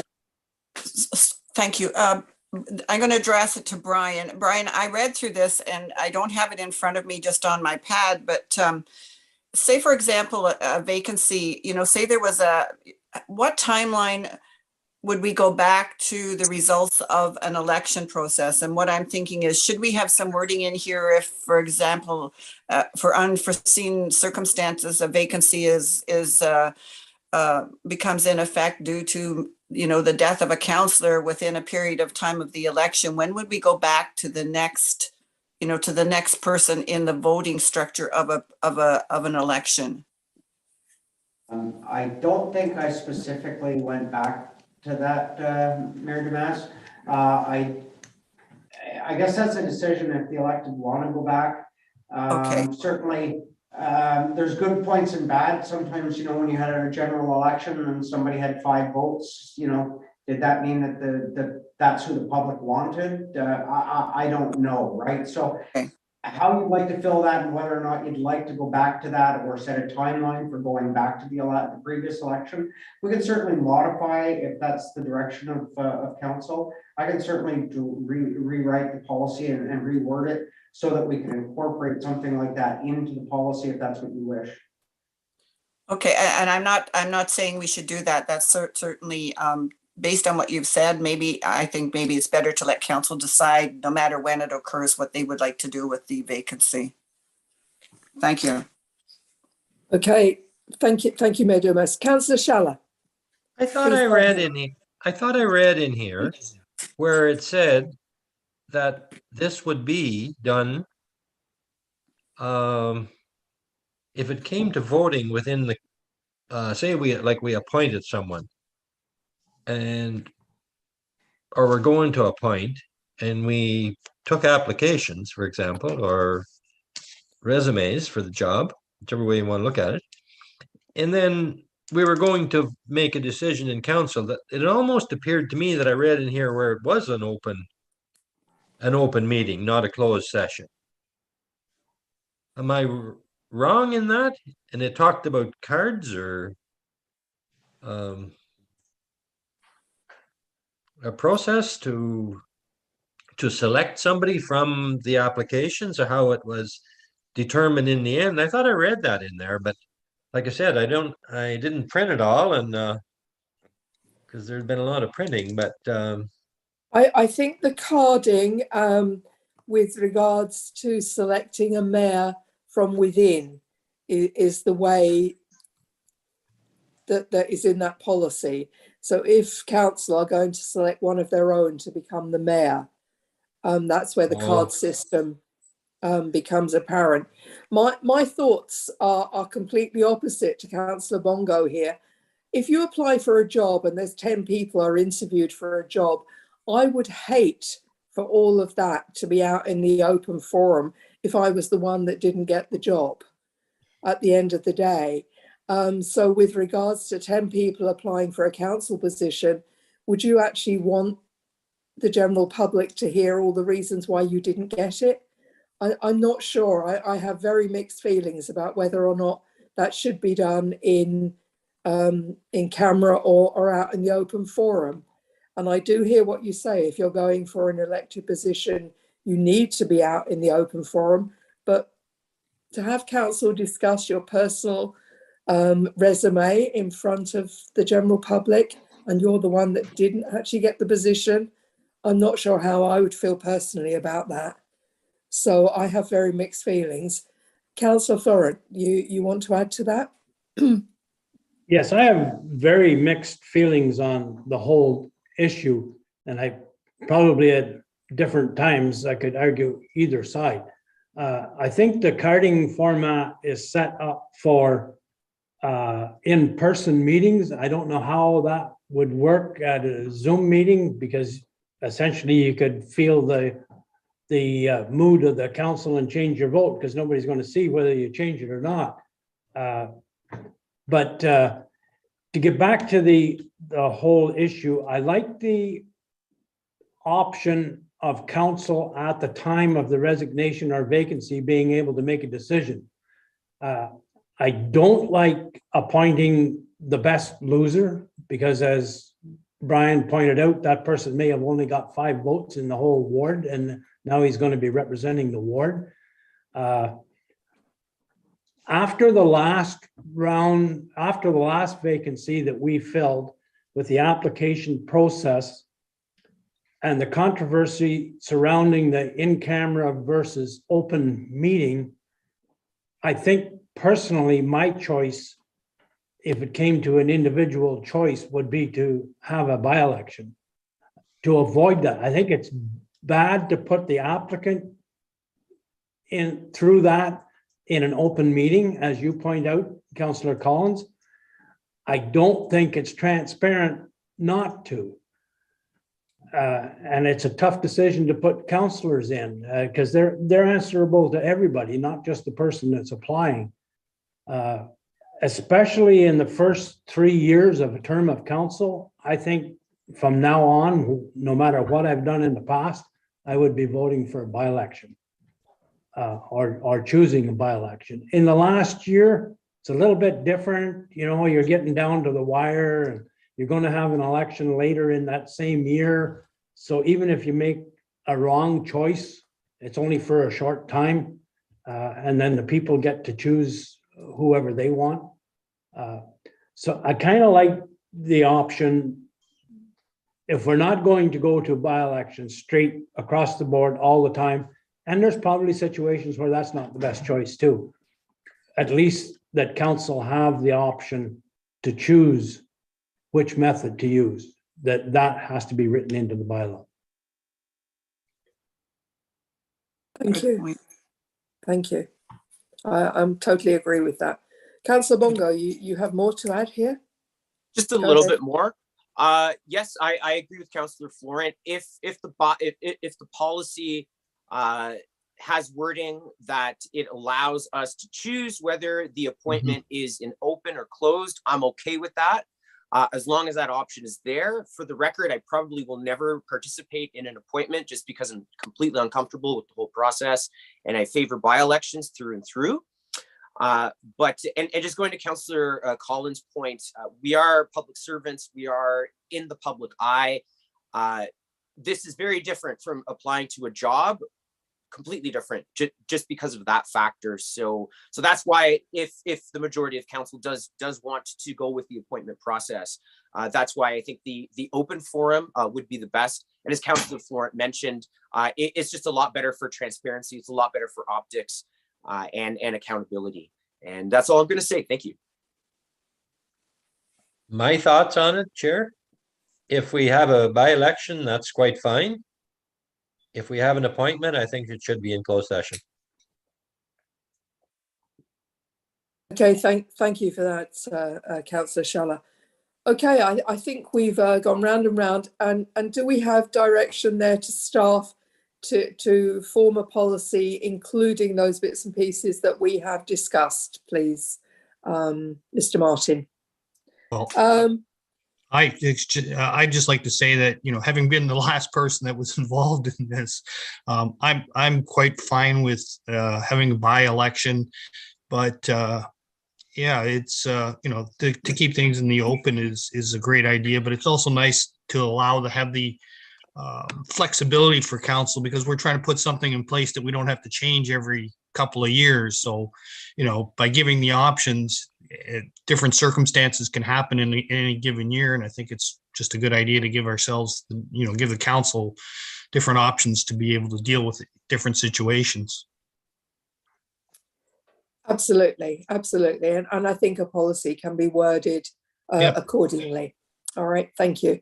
Can I hand over to you, please, Mr. Martin, here, with regards to a report on the Integrity Commissioner and the changing here of our Integrity Commission?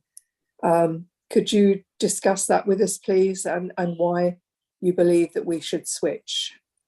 Well, I've utilized Cunningham's Swan previously. We do currently use them for some of our legal services. They provide they have a person that does provide that the Integrity Commissioner's requirement, and the rates are very similar to principals. They're actually a little bit lower, and there's no annual retainer. So we literally are saving ourselves $1,200 a year. And if we don't need them, they're still going to be there. We don't have to pay them anything. So it was a minor cost saving measure that as we've gone through looking at ways to save a dollar here and there, came to light, and I thought that I would bring it forward for consideration. It makes sound economic sense as far as I'm concerned. Does anybody else have any input here? I mean, we're talking a saving of $1,200 is quite considerable, actually, providing their hourly rate is very similar. This is a very much a sound saving, and I'm all for saving our taxpayers as much money as possible. Does anybody else have any reasons for us not to go with Swan and Cunningham? Nope. Okay, so we're happy with that, Mr. Martin. Thank you. Can you also run us through the right to disconnect policy? And I've got very excited about that with regards to my own kids, and hopefully they can turn their phones off at some stage. But I believe that it actually hasn't been put into place, albeit it was very exciting and lots of people were very eager. I also see the need for that policy to be written so that we can access our emergency services and can have somebody at the end of the phone as and when the township would need them. And I think this is really important, that this policy is written in such a way that it actually is reflective of the needs of our township and not just a generalized policy right across the province and across the country. So I think you laid it down quite well, but can you just highlight some various issues that you see as a problem with this right to disconnect, please? Thank you, Councillor Collins. I think the primary issue that really jumped out at me initially was I fully understand the right and the need to disconnect. Many of us carry our phones and our lives revolve around being available for work. whether that's our guys in the Public Works Department when it's snowing, our emergency management people when an emergency comes up. And I think my initial first blush of the legislation, my primary concern was the way it's written. There's no exceptions to the rule. Fortunately for us, the minister shall regulate, and fortunately to date, the minister has not regulated. So although there's a legislative requirement for us to have a policy, our policy can have some ambiguity in it, and we're allowed to meet the intent of the act without having to meet the intent of the regulation. So I'm quite concerned more than anything on how those regulations may read once they're written.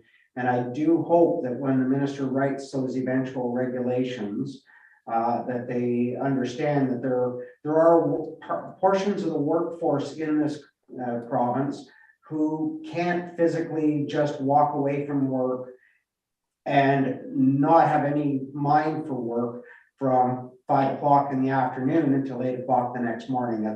It's just not the reality in some places of people's work worlds. And they're going to have to recognize those things as it relates to emergency services and our fire department. So I did consult with legal on this because I did want to make sure that I met the intent of the act. And I think we tried to meet the intent with enough ambiguity in it that we met their intentions, but that we still didn't prohibit staff from being able to undertake the work that we expect them to take and not have to go out and hire more staff just because we can't call somebody. I think that's kind of my fear moving forward if the province isn't careful and they catch everybody in that same umbrella. We could find that this could be a very problematic piece of legislation dependent on those regulations.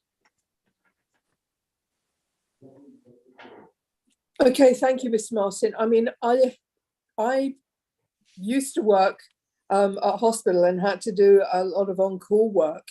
And for that on-call work to be available to come in as and when needed throughout a period of time, there was a retainer paid for me to not have a drink, not be unapproachable, not be unavailable, etc., etc.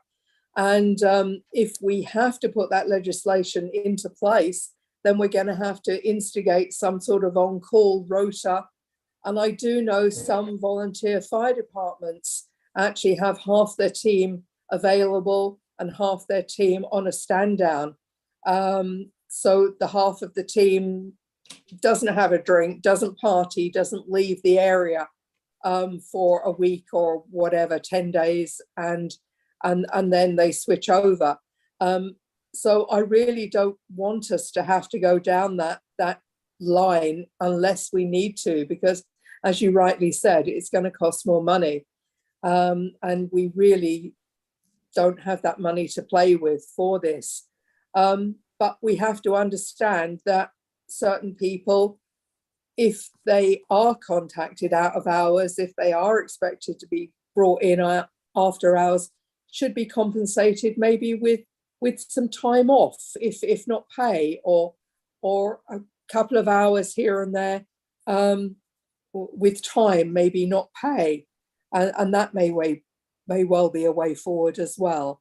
But we seriously do not want to have to be employing more people to cover this. So if that policy can be written with ambiguity written in, all well and good. So thank you. Does anybody else have any more to say about that? Councillor Florent, go ahead, please. I'm glad that you can see me when I put my arm up. These policies, provincial policies or federal policies, they're all written up as if everybody lived in the city and you had thousands of employees. So there's always somebody that's on duty. They're not written up for small municipalities like us. And I think it's in our job description when the people are hired that on some of our positions that they are essentially on call 24/7. It doesn't always work. Sometimes when you call a number, it's given an alternate number, you call that number, they don't answer the phone. et cetera. So it doesn't always work. And the policy is never going to always work, no matter what it is. But I think essentially they're written up as if you have an unlimited number of employees and there's always somebody going to answer the phone. Exactly, and people are put on sort of rotas, and people carry the on-call phone or what have you in big departments and big municipalities, which is something that we've not and do not want to put into place here. But there is times, and we should be able to get hold of certain members of staff throughout the closed times over the weekend and after 4 o'clock in the afternoon, before 7 in the morning. It may be necessary. So we need to be very careful with this policy, how we word it. So thank you for that. Does anybody else have any more to say on this policy? I have, Chair. Okay, Councillor Shalala and then Councillor Bongo. I worked in a position in an area for likely 40 years, and much of our job was responding to emergencies and various issues of all kinds. And you know, over those 40 years, with the exception of a short period, and I'll explain, I was only called when it was an emergency. And I responded. And when I was also in charge of calling people for emergencies, I don't know if anybody ever turned me down. They always responded also. However, there was a period when I had a supervisor for a short period and also looked after a contractor. And the minute I get in the door in the evening for supper, the phone would ring for various, how did things go today? And you know what? I know how that used to, after a long day and what I did, I just think it wasn't necessary. So I guess what I'm getting at here is, if our staff, and I certainly hope they would use that discretion, if our staff only phones staff under them for when it's necessary after hours, then when the phone rings, they're not afraid to pick it up. However, if we are phoning just for regular work day responsibilities before work or after work or whatever, I don't think that's necessary at all. So if our staff are using the discretion that's necessary here, and those underneath them are only getting called when it's an emergency, I'm sure that those staff members will pick that phone up and be prepared to do whatever they have to accommodate the supervisor. So that's where I'll leave it. That sounds wonderful in theory. Let's just leave it like that. It works. Councillor Bongo. Yes, thank you. Thank you. Yeah, this policy is definitely a reaction to the changing nature of work these days and our online 24/7 lifestyle. So I do see the value of it and I am supportive of it.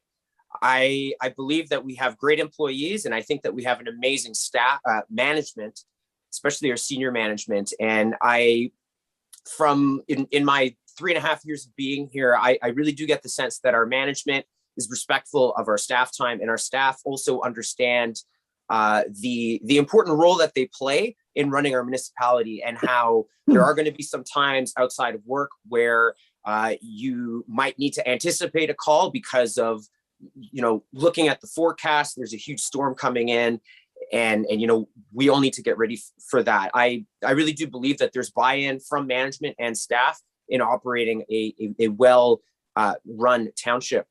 But having said all of that, I still do think it's important for us as the board of directors to have this policy in place so that we can ensure that our management doesn't cross the line. Again, I don't think our management would ever cross the line and abuse their employees by constantly pestering them with emails and phone calls at inappropriate times that are non-emergency.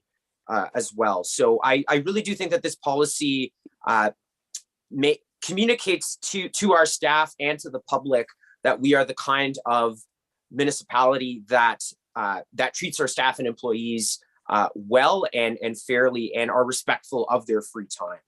So that's why I'm supportive of the policy, and I think that there's enough, as we were calling it, ambiguity in the wording that still allows us, the management team, to still contact employees whenever emergencies do arise. So that's all for me. Thank you very much. Does anybody else have any more input into this? Okay. Let's move on then. We now, Mr. Martin said we did not have any form of policy in place with regards to our municipal grants, as and when we grant, as and when we do not, the value of grants, etc., etc. And so I'm sure you've all had time to read through the policy that was recommended. Does anybody have anything to say with regards to this? And the alternatives are to leave it as it is, to refer it back if you have any changes, or to actually approve this grant as it's written. Does anybody have any input here? I personally think it's very well written, and I think the application form for us to look at as a council is very comprehensive. But does anybody else have any other input here? Is Councillor Bongo here? Yep, go ahead, please. I think this is a phenomenal policy. I'm extremely supportive of it. Not only do I think that this policy would increase our transparency and fairness to the way that we award money to community organizations, but above all else, the creation of this municipal grant policy could even inspire and spur more community events to happen. Upon the community learning that we do have this process and policy in place, we may get more community champions coming up with really exciting ideas for events and for fundraisers and for various other activities. So I just think it's really, really great. I'm not sure if anybody else has any other criticisms or comments about it. Thank you. Thank you for that. As I say, I hear you and 100% agree. I think it's very well written, and the application form is very comprehensive, as I said.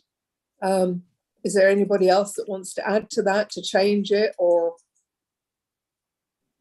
Is it going to create a lot of work for staff? Sorry, Councillor Schaller, go ahead. Is it going to create a lot of work for staff? Councillor I Call, do not know. Councillor Schaller, I think it is going to involve a little bit more review by staff when we actually do receive something. But we'll have clear guidance and guidelines, and when we're setting things like budgets, this will become part of the budget considerations going forward. I really don't think we are going to all of a sudden have 500 requests for grants tomorrow. So is it going to be an overly onerous process? I don't believe so. It's going to take a little more work for people who want a grant, because they now have a formal process that they have to fill out the application, and they have to provide certain information to the staff, and staff then have something clear to review, to sign off, to make a determination on. So I think that at the end of the day, each request may take a few more minutes of staff time, but we don't get enough staff time or enough grant requests to really adversely affect the staff time that it's going to take, I don't believe. Thank you for that answer, Mr. Martin. Does anybody else have any input here? I have a question. Councillor Bongo and then Merdumas. Yes, go ahead. Super. Have we decided what the funding pot is going to look like? I'm not sure. Maybe I missed that detail in the document here, or maybe that's something that we still need to look at. And I mean, will the funding amount of the big pot, will that be determined on historically how much money we've donated to various different organizations? During the budget process, Councillor Bongo, there was some money allocated specifically based on historical requests. That won't change for this year, but certainly when we're at council table next year, if there's a need to amend it in any way, shape, or form, because we do have a formal policy in place, it'll give council the opportunity at that time during budget deliberations to determine what, if any, additional money should be put into that pot. Great.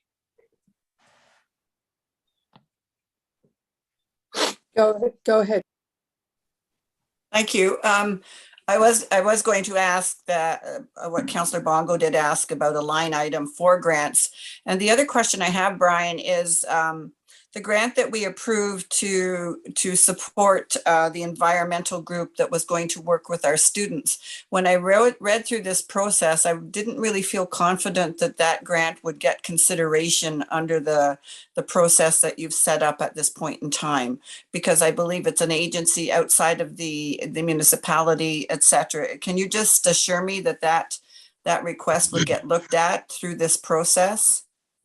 Certainly would be looked at, and anything that would go from outside of our own community, it would have to, I wouldn't expect that to receive a staff approval. I think that's something council should make a determination on if funds are leaving the municipality and why they're leaving. But I would assume that under normal circumstances, grants would be there for the benefit of our own community primarily, and then secondary, the ones outside. But I do understand your concern with that specific grant, and certainly I would bring that back to council each time it came forward through the application process for council's consideration. And just as a follow-up, I think again that there should be some notation somewhere that we've had this discussion. I mean, so that we would have that corporate memory somewhere that we would do these considerations should there be a staff change or whatever. Certainly, we can make an amendment to the policy if that's desirous of council. Those grants will be considered on a case-by-case basis, and that final determination would be made by the elected. Yeah, I would appreciate that. Thank you, and thank you for your input. Does anybody else have any input here? Yeah, Councillor Rodnick. I find that this policy is great. It's definitely giving some, formality to exactly what we're going to do with giving out grants or renting out buildings and that type of thing, because that's always been kind of a ad hoc thing we've done in the past, and I think it's great. Thank you.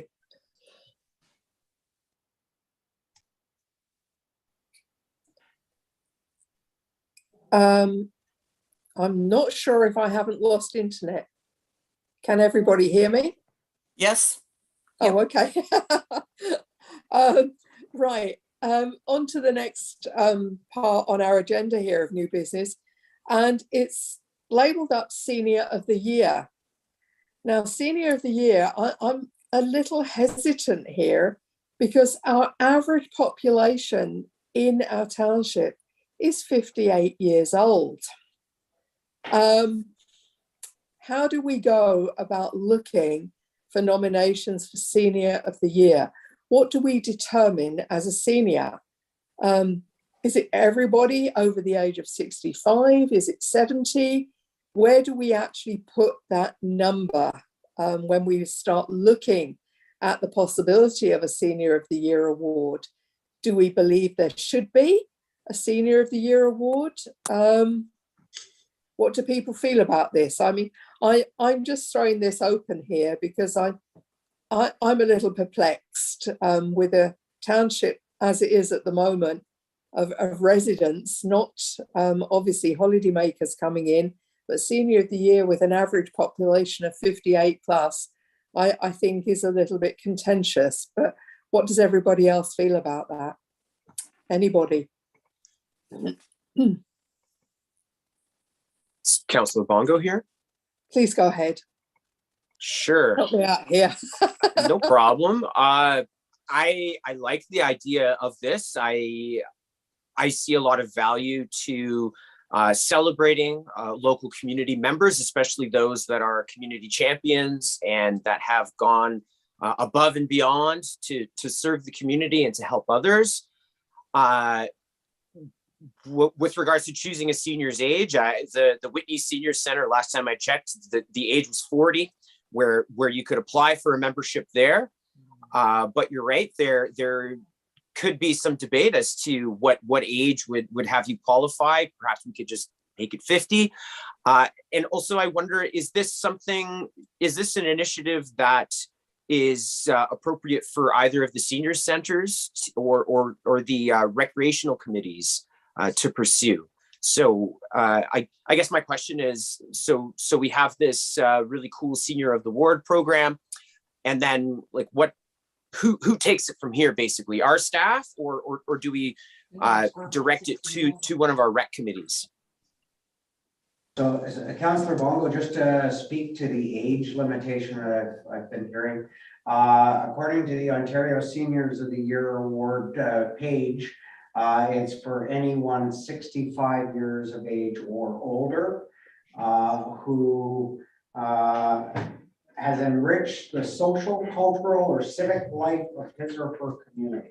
So that's their guideline that they've established. And certainly if council wish to redirect that to the seniors or another organization to make that on their behalf, I certainly would be happy to pass that along if that's what council chose. Mm-hmm. Yeah, me personally, that would be my vote would be yes, to forward this to both the recreational committees and the seniors committee as well, to see if they want to run with it. I don't know if it's our job to assign staff time to facilitating this.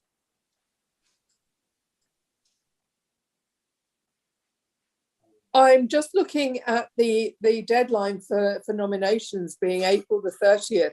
Whatever we do, we've got 10 days. I'm not sure we're going to be able to put it out to the rec committees and for them to actually discuss it and come up with nominations by then, unless anyone is absolutely stand out within our community. I'm not sure we're going to be able to deal with that this year, unfortunately.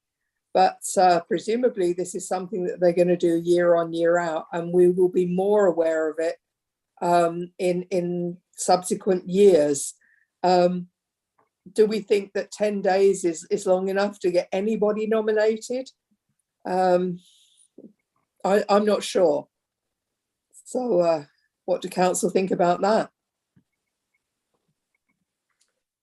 Yeah, I think you raised an excellent point. The timing is probably unrealistic. Nevertheless, as you mentioned, just forwarding this to those associations may plant the seed for them to prepare for this for next year.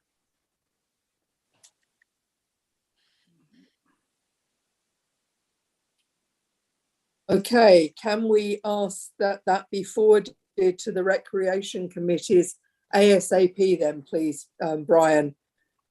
In case there is somebody that they really would jump on immediately without any discussion or anything. There may be somebody that we're unaware of that stands out without shadow of a doubt. So if we can pass that to recreation, please. Thank you. If I may, Madam Chair. Please go ahead. Yes.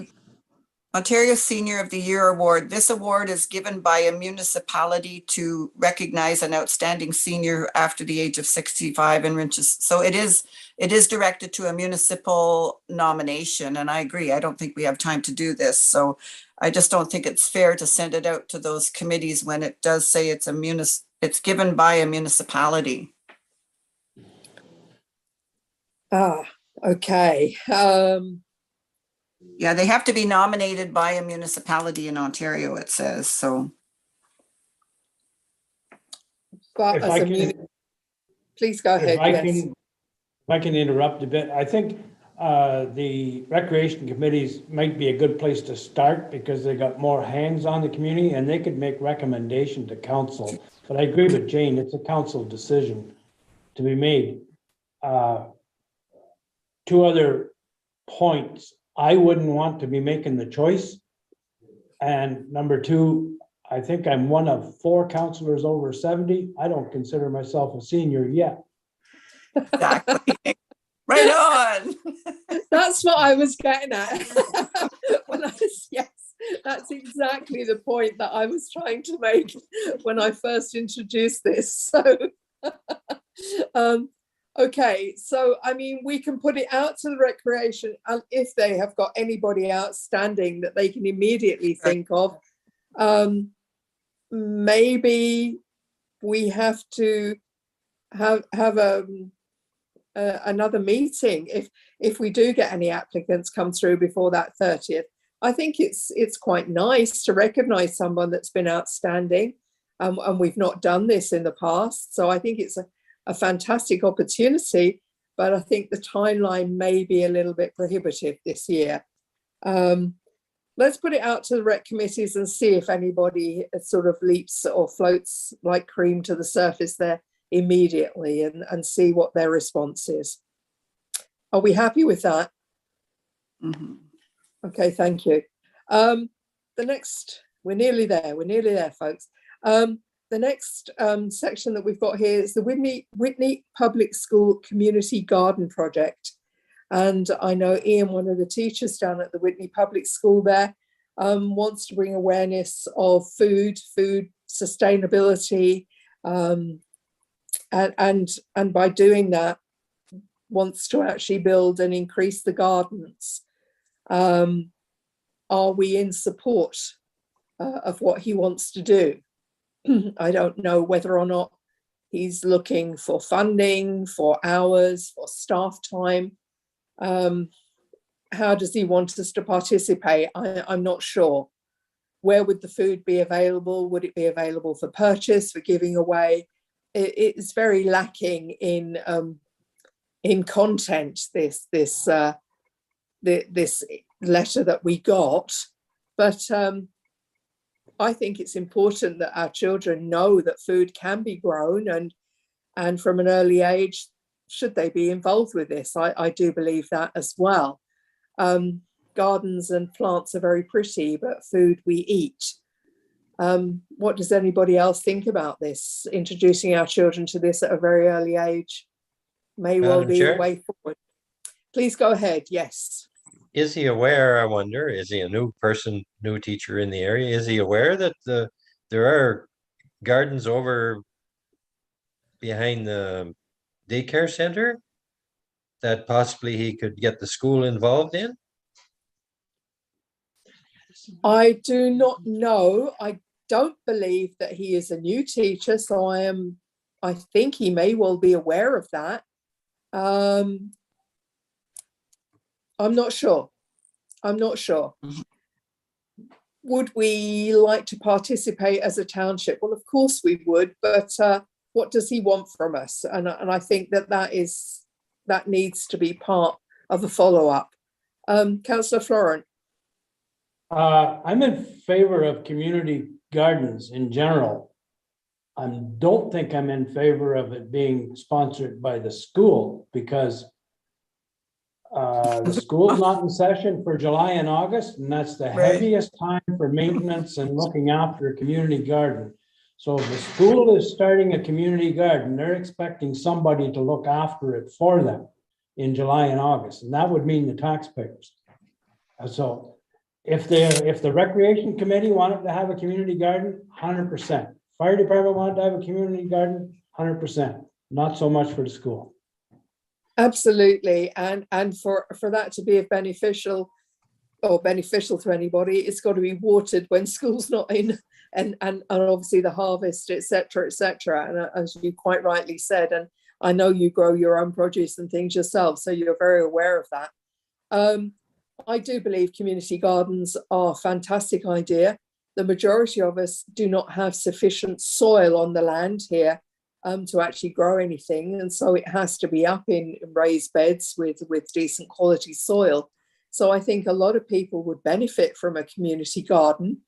And I think from an educational point of view, I think it is wonderful, but I don't see how the school can get completely involved without asking for help. And I think this is what this letter is asking for. It doesn't say help, it says participating. I think he is asking for help from the township so that, quite rightly, in the end of June, July and August, it is actually helped out by the township. I think this is what this letter is actually asking for. Is there any other input here? Councillor Bongo here. Yeah, go ahead. Super. I think community gardens are awesome. I think it's a really cool idea to get younger students involved in these kinds of initiatives. Councillor Florent raises a really good point. And as well, there's a bit of ambiguity here. As Councillor Shala mentioned, is the teacher aware that there are currently planters? I'm not sure who's maintaining those planters or who's using those. So maybe this is a chance for the school to bolster the use of those planters that are already existing. And it's not really clear which community center this teacher wants to do this, whether it's by Lester B. Smith Community Center or the DSAP building. My suggestion would be that, and this is just my suggestion personally, I do see this being an opportunity for the school to partner more closely with either of the rec committees, because I don't think it's really our job, counselors or staff, to take care of community gardens. I think it should be volunteer focused. And like Councillor Florence said, kids are out of session and they're on vacation mode and maybe not necessarily doing garden chores in the summertime. So my suggestion is to maybe request for a more detailed plan of what this vision might look like, just so that if we were to get the school in touch with either of the rec committees, so that there would be a more clear vision, so that it's just not very unclear and just ends up being a failed experiment. Agree. Okay, thank you for that. And I think, can we ask staff please to redact, to answer this in such a way that, yes, we obviously would like to participate, but we believe that the Recreation Committee would be a better partner than actual township, because we do not have the capacity in July and August when the children are not around to supervise the children doing this, etc., etc. And there needs to be more link with the recreation committees, and maybe the school can approach them.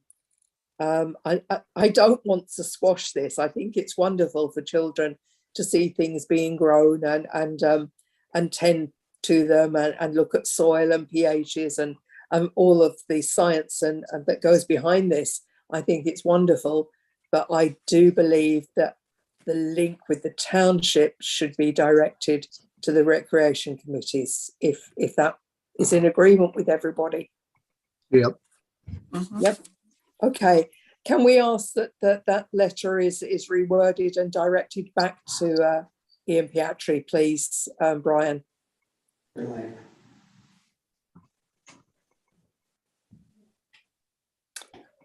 Okay, the last thing that we have on new business here is the street light agreement. And oh my goodness, does that make dry reading? I nearly nodded off a couple of times trying to read through that and plow through that. Can I ask you to discuss that with us, please, Mr. Martin? I was at a wit's end as to why it was in place, because I don't believe anyone else wants to use the power poles that we have here, other than for the odd Christmas light or the odd banner. Can you talk to us about it, please? Yeah, and Councillor Collins, as you'll note, the date on this is actually 2004. This is when Hydro One brought out agreements for municipalities for joint use of their owned poles. So that they would know where the streetlights were, so that they would know when you're putting banners on, so that they would know that you were putting anything you wanted to do with one of their poles. They wanted you to have an agreement with them in order to allow you to do it. So what happened last year, we were approached by a group wanting to put up banners in remembrance of some veterans. So my experience was I'm familiar with this agreement and have had it in the other municipalities I've been in. So when I went back, my first thing was where's our use agreement with Hydro One? Well, we don't have one. So for us to be in compliance with what Hydro wants, we should have a long time ago simply signed this, gave them the number of streetlights that we have, where the streetlights are, and then when we wanted to put up Christmas decorations, or if we wanted to hang flower pots off of them, or put banners on, we'd already have that that ability through the licensing agreement. So when we didn't have it, I got them to send me a copy of the one that would normally have been sent out to the municipalities, so that we could give it consideration. And because we did have that specific ask about the banners last fall, I thought this was my follow-up to that. I wanted to get it back to council. So if in fact we're going to allow banners on them, we actually have the right to be able to allow that to happen.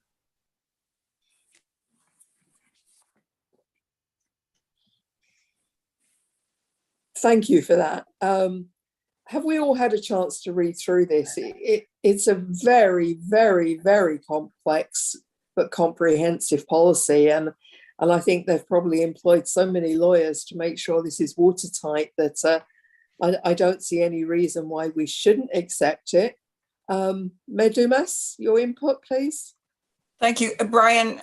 It is dry reading, and to be honest with you, at the end of looking at it, I couldn't ascertain. I guess the bottom line is, do we have, who puts the, if we wanted to put up, we want to put up the Remembrance Day banners, who puts the addition on the pole to hold the banners? Who put the banners on the addition on the pole? Like, is that in here somewhere? And So, like, yeah, and certainly, that, sorry, okay, go ahead, sorry. We're responsible for anytime we want to add something. So if you want to put a pot hanger on there, we are responsible to ensure that happens with people that are appropriately capable of doing so. The banners, I believe the group that wanted to put up the memorial banners for war memorial banners, I believe they were going to supply the banner, they were going to supply the arms, we were going to have them installed. So that's kind of where it leaves it. We're responsible under the licensing agreement to ensure that everything happens in accordance with the agreement with Hydro, that nothing's put in within a certain distance from the Hydro wires, and that we meet all of the legislative requirements from an electrical safety perspective, and ensure that if we hang a banner and it's hanging in a manner that transport drives through and rips it down and causes other damages, we're the ones that are liable for those things. Okay. And if I could just to follow up, does this mean hydro poles that are along, like we don't, township doesn't own any hydro poles, right? This means we could, if we wanted them in downtown Madawaska, we would be able to put them on the hydro poles on Highway 60, likewise in Whitney. That is correct. That just gives us the authority with Hydro One, gives us a license to be permitted to put those things on the poles, and the terms and conditions within which are contained in this rather lengthy legal agreement. Okay, thank you. Thank you. Councillor Florent. Might be a good time to point out, because I'm sure no member of council is aware, and I doubt if any staff is aware, the township does own 2 poles in Madawaska. I use the term hydro pole because they came from Hydro, they were installed by Hydro, but they belong to the former local services board They were used for a banner across the road Oh, when they had the Pioneer Days.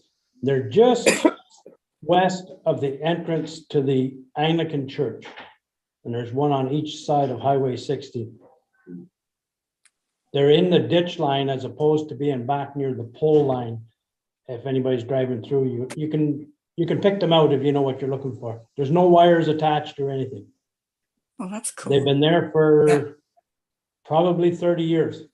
Yeah, I remember that, Joe. I remember that. So maybe we could put them all on those 2 poles for Madawaska. Sure. Actually, there were 2 in Whitney. I don't know whether they're still up there. There was out in front of the musher, close to the bridge at the Madawaska River.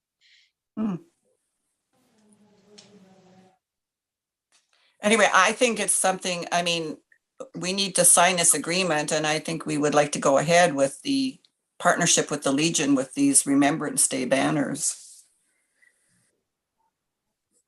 Yeah, I was just going to say that when I read through this hydro pole policy, what really jumped out at me was that section all about the rules about hanging things from them. That I think is really important for us to have. That gives us a lot more autonomy if we wanted to pursue any of these initiatives, such as the Remembrance Day one, or any other banners or flower pots or anything else that we wanted to hang. So I definitely see the value of this. Yeah, I agree. Okay, thank you. So we'll go ahead and get that signed off, and then we can approach the Legion in the correct time frame for this to happen for this year, for a memorial. Thank you. Right, I think we are almost at the end here. Bear with me just a moment, double check. Yes, we are. Can I have a proposer for adjournment, please? I'll make that motion. Thank you, Councillor Florent, and seconded by Mayor Dumas. Thank you very much indeed. It's there's been a lot of policies there, and thank you for all that reading, 140 odd pages of it. Thank you. Should we have a small adjournment before we move on to economic development? Oh, no. Yes. Can I suggest that we meet back at 11:50? Does that give everybody enough time? Yes. Okay, we will adjourn till 11:50. Thank you, everybody. See you soon.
Where's everybody?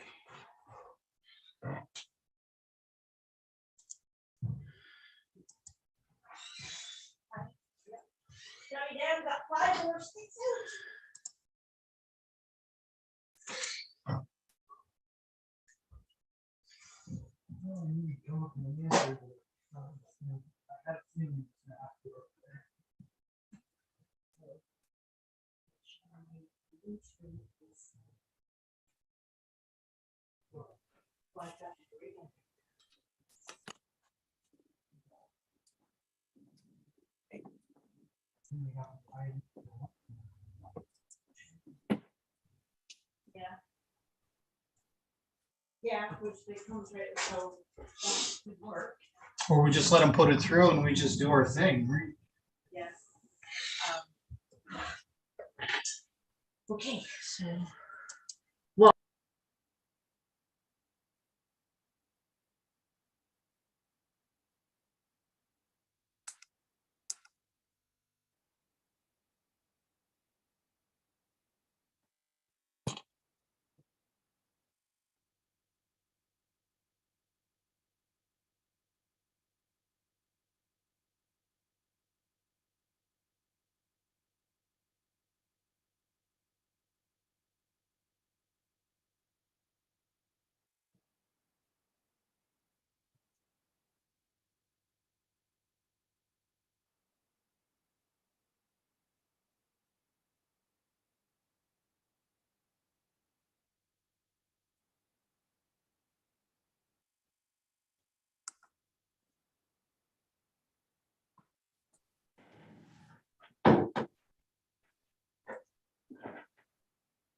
So do we have most of the individuals back from the recess? I see that we have Councillor Collins. I see that we have Mayor Duma. I don't think Florence here. Councillor Florin is here. Okay, so we've got 4. I see Councillor Rodnick. I don't see Councillor Harper's face, but I'm here. Okay, I'm Councillor here. Harper. Okay, super.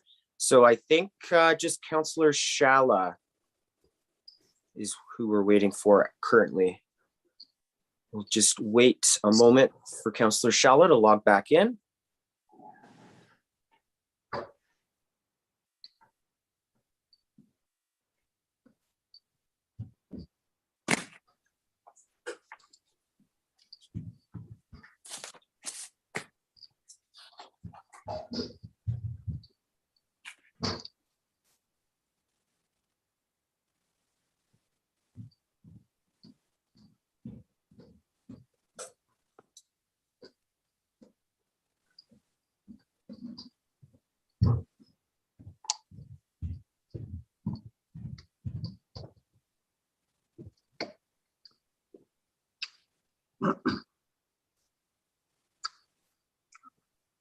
Okay, I still don't see Councillor Shala. We'll just wait here on standby.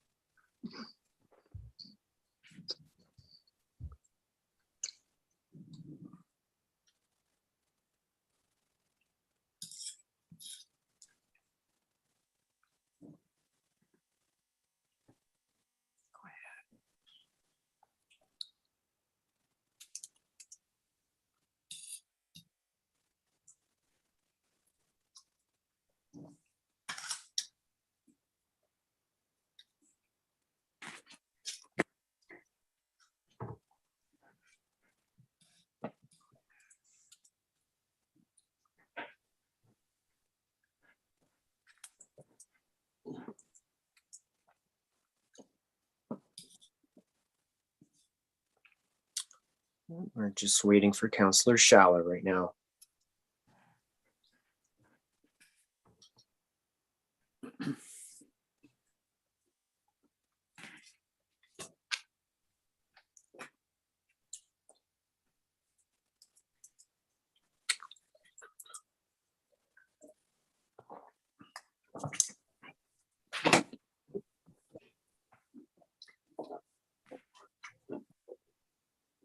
Just before we get started here, my brain has frozen temporarily.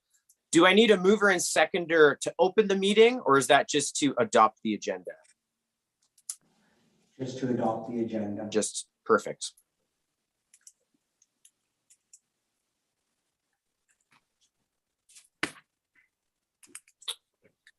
Maybe we should go ahead.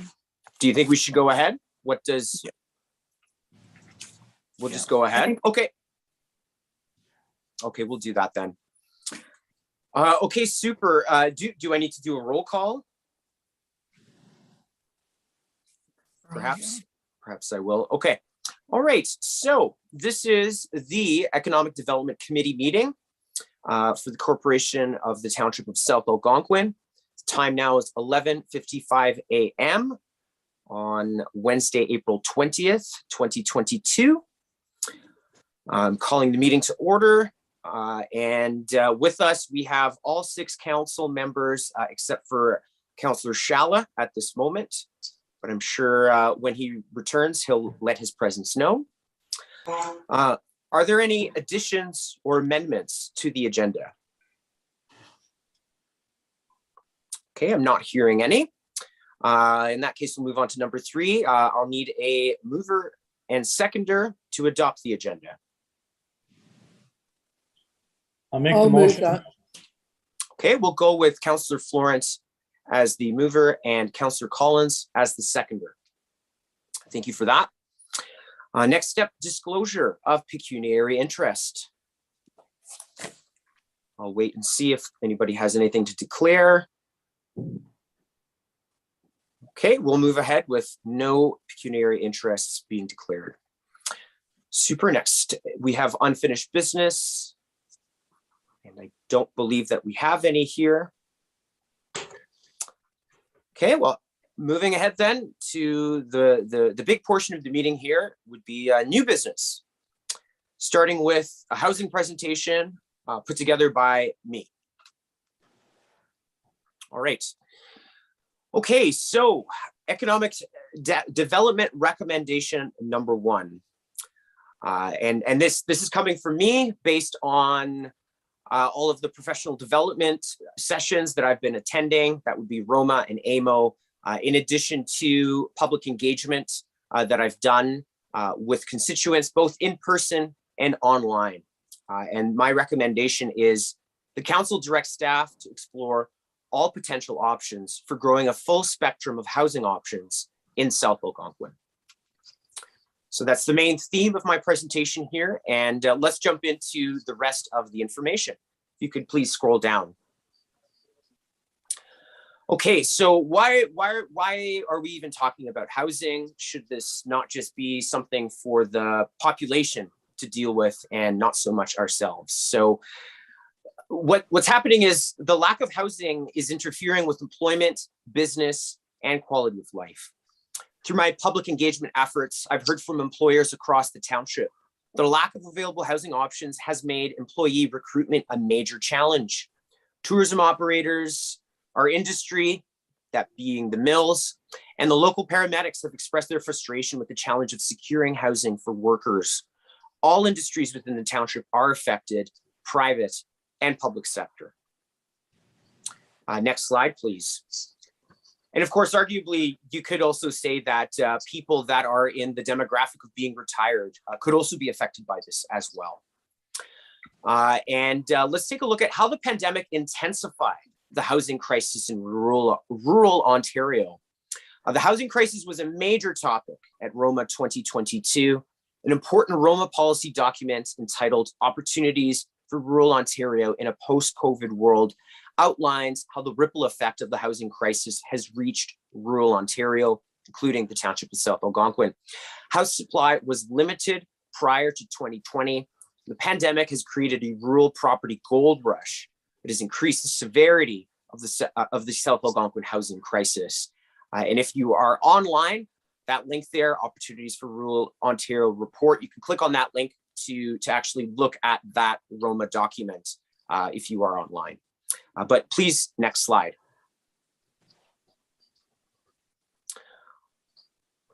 Okay, super. So we have here, there are There's a few bullets missing. If you could just go up that, there we go. Those are the bullets that I'm looking for. Thank you. And just up just a tiny little bit more, if you may. I think there's a quotation up there. Keep going, almost right there. Okay, so this is taken straight from Roma.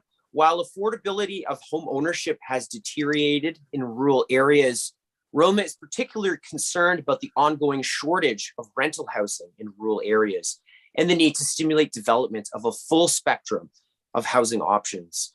And that's very, very important because sure, there may be some limited availability of real estate here that might be available for purchase, but despite that, it is a huge problem that the long-term rental accommodation is very, very scarce, and that is causing a whole host of problems for employers and for the general public, because if workers are being recruited to live and work here, or if people just want to move here because they like it here, that long-term rental market is virtually non-existent, or is very difficult to find, and that's a big problem. So reasons contributing to the intensification of the housing crisis. Well, first of all, because we're rural, we are naturally the best place to practice social distancing. And the need for social distancing has created a shift in societal values. Rural properties are now more desirable for their proximity to nature and their spaciousness. On top of that, we have the work from home revolution. Forced isolation throughout the pandemic has proved that working from home is effective and productive, even in the post-pandemic era. Working from home will remain the norm, which allows seasonal residents to live at their properties year-round and allows urban workers to become digital nomads in the countryside. And then, of course, we have a wave of outpriced urban buyers who are now looking beyond the city limits. Astronomical housing prices in urban areas has inspired urban dwellers to invest in rural property. This has heated the rural real estate market. As a consequence, rural housing supply has dwindled and locals risk becoming outpriced by the heated rural market. So if we could just move down to the next slide, please. Super. And then we've got the average selling prices of housing in Ontario, December to December comparison. And these statistics are all taken from the Opportunities for Rural Roma report. So as we can see, although I don't have the South Algonquin stats right here, I do have comparable areas. We've got Renfrew that experienced a 34.2% average increase. Kawartha Lakes, 39.1% average increase. And then Bancrofton area, which is just south of us, experienced an eye-popping 48.3% average increase. And that is from 2020 to 2021. So this is what we're dealing with here when it comes to rural properties skyrocketing in value. If we could go to the next slide, please. And just up a tiny little bit more, if you can. Yeah, perfect. Oh, that the one of the sunset, perfect. And then we have the 2021 Community and Safety Wellbeing Plan, which also identifies this as an issue. And I'm quoting straight from the CSWB. Affordable housing was one of the main concerns in the CSWB public consultation survey. 1/4 of all respondents reported that the lack of affordable housing is a problem in the community, taken from page 27. Also on page 27, 11% of respondents indicated that in the past 12 months, they experienced homelessness or housing insecurity. So that's a way to be thrust into a situation where you experience housing insecurity. That's how current residents can become affected from the ripple effects of this huge real estate crisis that has really gripped our province at large. Next slide, please. In the autumn of 2019, the municipal councils of Brutenell, Lyndoch and Wrangell, Killaloe, Haggerty and Richards, Madawaska Valley, and us, South Algonquin, declared the importance of a community safety and wellbeing plan and agreed to collaboratively work on a regional plan. This regional specific plan identified 3 major issues based on community consultation. Number 1, employment. Number 2, healthcare. And number 3 was housing. And I would say that all 3 of those things, employment, healthcare, are all connected to housing. If we can just scroll down to the next point, just a little bit up. Perfect. Okay, and this is taken straight out of the Community Safety and Wellbeing Plan from page 27. These are organizations that, whether it's the municipality or other support organizations, could consult. I'm not saying that these are organizations that we must speak to, but nevertheless, it's always just good to know what resources is out there. Of course, we have DSAB, number 1, homelessness prevention program, Killaloo and district housing. That's more of an apartment complex that exists there, but nevertheless, maybe there's something to be learned from there. And then the Renfrew County Housing Corporation. And next slide, please. Perfect. And then we've got our own South Algonquin strategic plan, although I do acknowledge and realize that it is due for a review and update. But nevertheless, I think it's really, really valuable to note that housing is discussed in our strategic plan, which of course was finalized in 2016. So, and one of the, on page 14 of our plan, it does say that one of the goals is to establish an affordable housing complex in South Algonquin with multiple levels of support. Prior to COVID, housing was identified in the strategic plan as a goal with the following steps: identify funding sources, whether that's private and public, study sustainable neighborhood models in other communities, and investigate funding opportunities for feasibility studies. Of course, that strategic plan is available online on our website. If you could please scroll down to the next section, just a little bit up.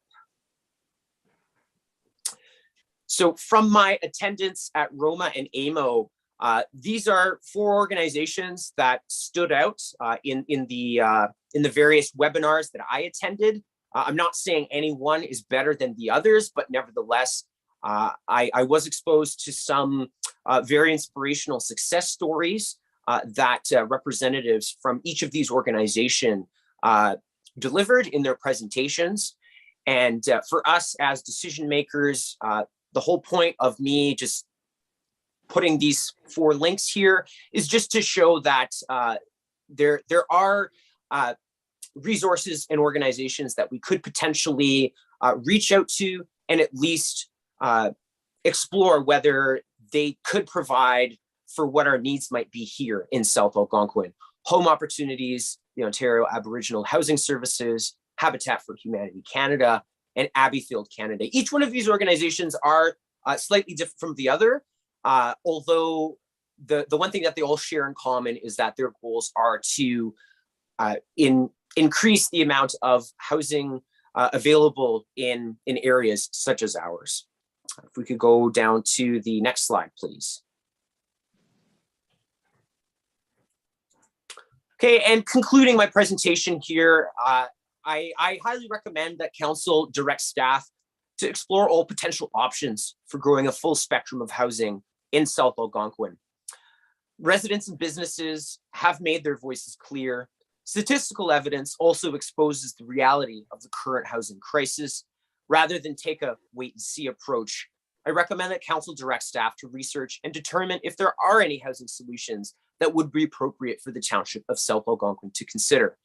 I don't have a crystal magic ball to say whether this pathway is the correct one or this pathway is, but nevertheless, in my community engagement that I've done leading up to this presentation here, it's become very apparent to me that the residents want to see us do something, whether it is simply us reaching out to all of the organizations that I've referenced in this presentation, or whether it is to go ahead and start reaching out to developers. I'm not sure what the answer is.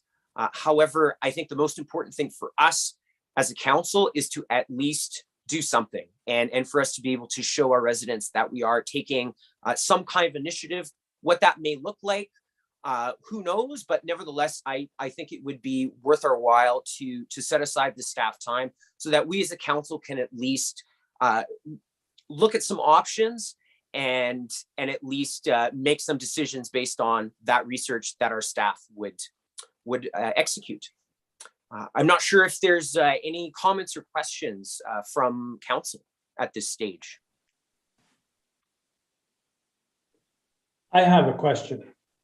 Please go ahead, Councillor Ford. I do too, yeah. Okay, we'll go to Councillor Collins next.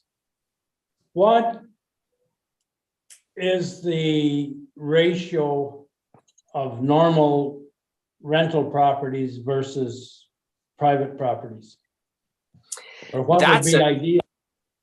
That is a fantastic question, and perhaps we can include that in the direction that we give to staff.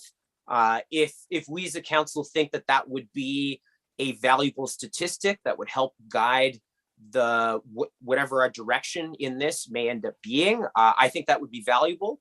And something that I forgot to mention in my presentation is that the Airbnb phenomenon is real, and it has taken off here in South Algonquin, and that could be another statistic that might serve us well to be aware of, because I think Airbnb has also as well eaten into our long-term rental supply, which then has that ripple effect of putting a lot more pressure on our residents, making it more difficult for residents to secure long-term rent, making it more difficult for employees to do their recruitment and such. So I myself would be 100% behind giving that direction to find out, so that we're more aware of the statistics within our boundaries. Councillor Collins, you expressed that you wanted to go next. I did.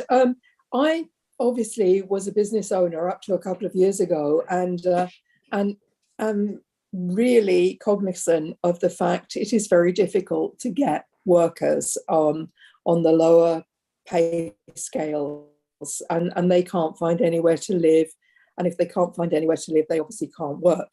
And I know John Sorensen at the Couples Resort actually found this to be a real issue when he was trying to recruit staff.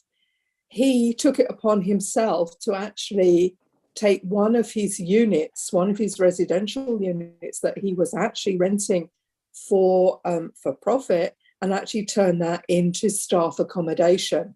And thereby his staff are provided with accommodation accordingly. Now, yes, I believe we should have affordable housing for seasonal staff, and the various businesses in the township are crying out for this, but maybe that shouldn't be the council and the rest of the taxpayers actually becoming landlords for a building, for staffing, for private business. And this becomes a circle. If you don't have workers, you can't have businesses. If you don't have businesses, you don't have work, etc., etc. And I don't know that there is an easy option here. But in the past, I have broached and talked about the possibility of a small apartment block being built, with the township being the landlord of this, and whether or not it breaks even, whether or not it's for profit. But we actually need an enormous amount of housing for our seniors and our vulnerable people in our community, let alone that of seasonal workers. This would free up the property that you've got a single person, an older person, trying to heat, trying to live, trying to clear the driveway in the winter, trying to maintain the roof, and all manner of things. They would be able to go into a very much smaller, easier to care for unit. And I know there are a couple of people that would be interested in actually building that type of unit. But can we offer an incentive from a council point of view? Do we want to build that ourselves and be landlords and responsible for a building of such? I think there is a lot to answer here. We also don't have any land available. where we can take a piece of land and just build on it accordingly, because we have the land claim sitting on top of us. And until such time as that land claim has been determined, we don't have any spare land where we could offer it up to a developer at a reduced property tax or something like that, as an incentive for them to build. I don't think it's as clear cut as you have tried to indicate here, that council should direct staff to explore potential. I think the businesses have to think about the possibility of raising some funds to build something for seasonal workers, for them to maybe purchase a home and turn it into a bedsit type situation purely for the workers in their private business. There are various options available here. And I think there's a lot more discussion has to happen. But do we want the rest of our property taxpayers footing the bill for this, where it's private enterprise that will actually benefit? They're my thoughts on it. And I do totally agree that we do need some form of housing for the likes of servers and cabin workers and cleaning staff and all of those. But equally, we need that housing for our seniors now vulnerable in our township. So it would be a multifaceted home or a multifaceted situation. That's my thoughts on it. Perfect. All right, thank you. Thank you for that. Actually, could I ask Brian just to scroll up to the bottom of page 3? I think there were 3 points that were skipped, and actually what Councillor Collins just said made me think of them. Yeah, just bottom of page 3, if you can find it.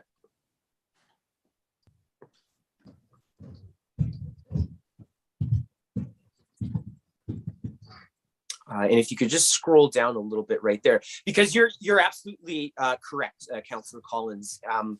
And yeah, those bullet points just below that, negative economic consequences of the current housing situation. If we could just take a look at that, because this section does discuss what you had just said. Yeah, historically, it really has been on the onus of the businesses to come up with their own housing solutions, and that has been the status quo.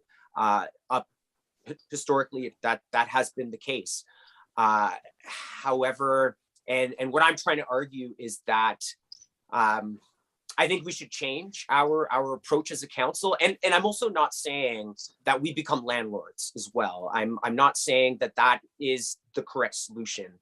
Ideally, if there's some way that we could spur some new developments, whether it is us taking a more active role in reaching out to potential developers and figuring out what land there is available, because I mean, look at all the severances applications that we've been processing. There is a lot of land out there. It's just privately held at the moment, and I don't think that the land claim should deter us from exploring this.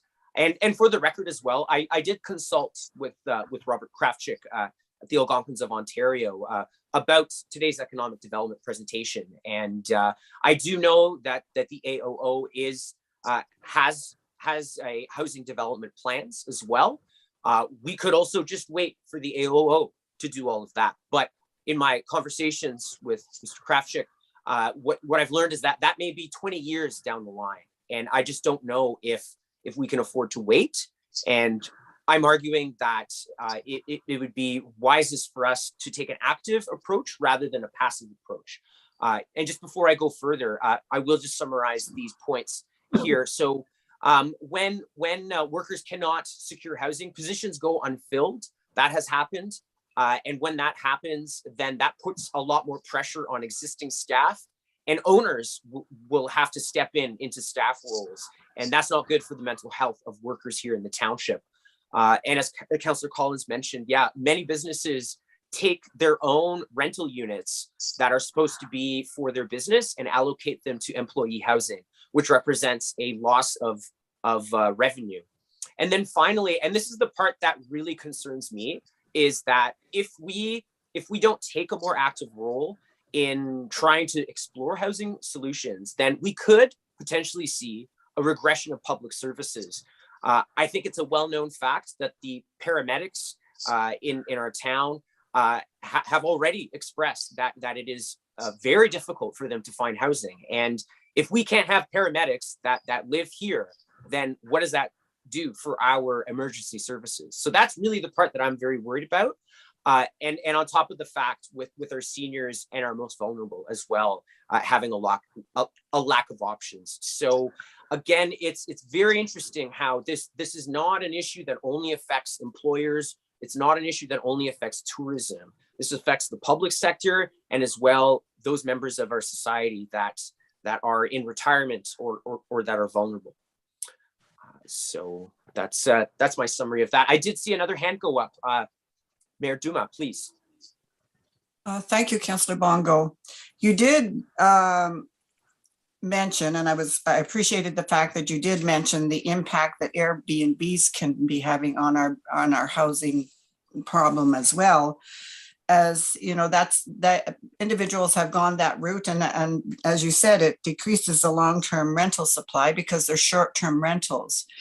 And I noticed somewhere in a presentation, I think it was in the auditor's report, indicating that our landfill has increased usage, and individuals that are renting parts of their home or their established businesses as Airbnbs, it increases the use. You know, a time when a home is normally not busy through the whole summer, or a rental property has not traditionally been that busy, that increased the usage to our landfill site as well. So I think housing is a huge issue, and we've seen that both federally and provincially. Money is being put into housing. It's going through agencies such as DSAP. And DSAP is very much aware of South Algonquin's problem, as they are aware of every problem that is every municipality. We're not unique.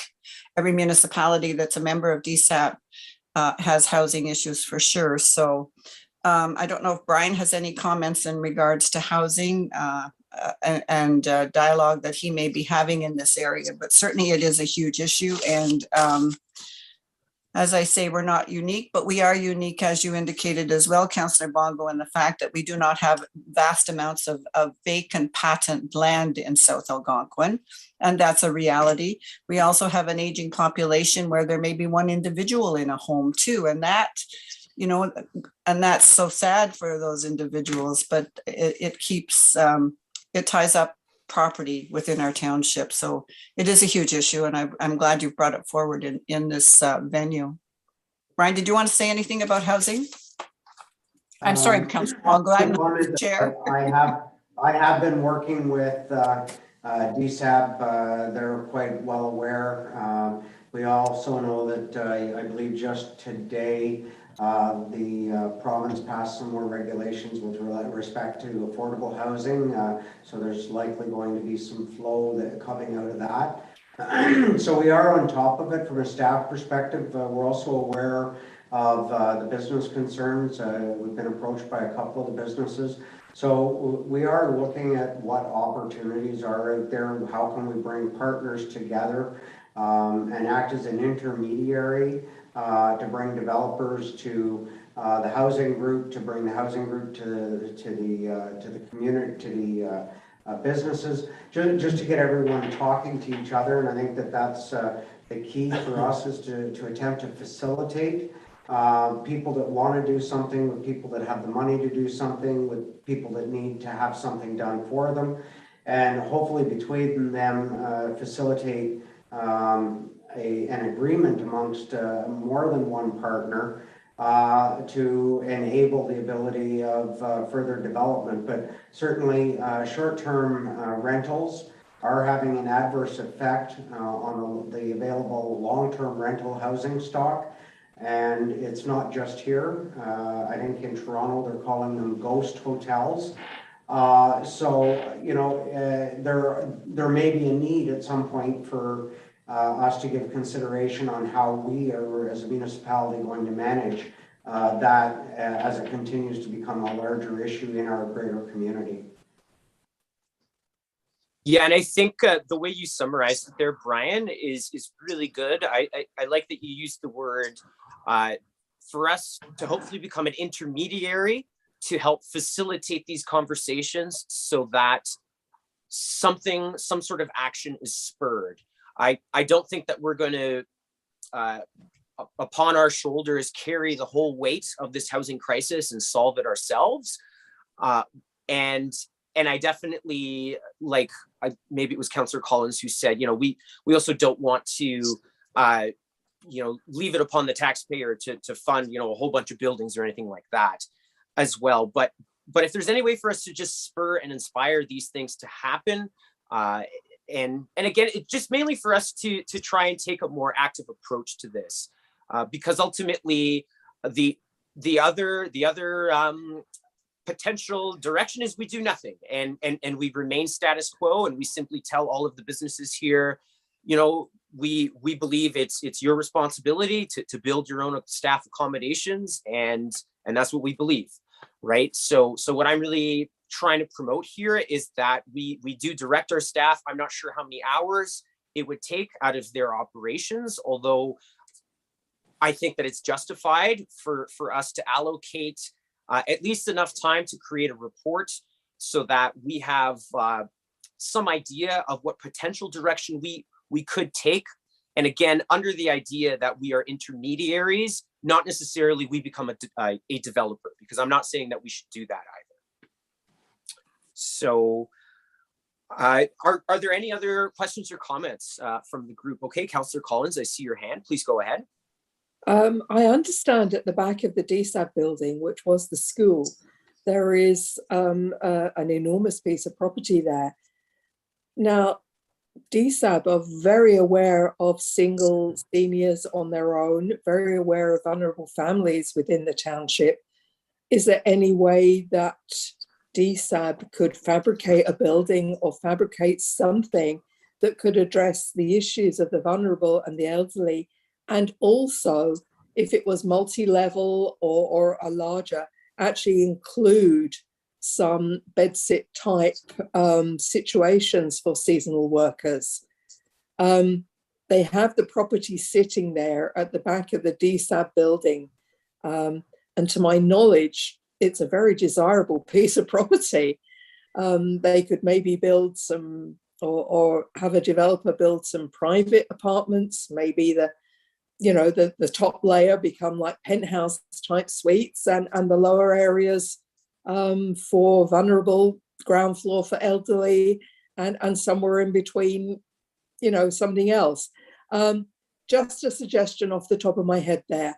But I believe that DSAB are fully aware of the situation, as Mayor Dumas said, more so than even our businesses, of the need for vulnerable persons housing.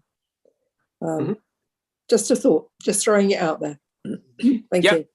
Absolutely. And if I'm sure everybody remembers, we've spoken about that piece of property behind the daycare at least a couple times, maybe even 3 times already. So, and again, what I'm advocating is that perhaps we put a little bit more pressure on DSAB, lobby them in some sort of way to say that, hey, is there, what can we do to get a ball of some kind rolling here, so that some of these dreams have a greater chance of actually being realized.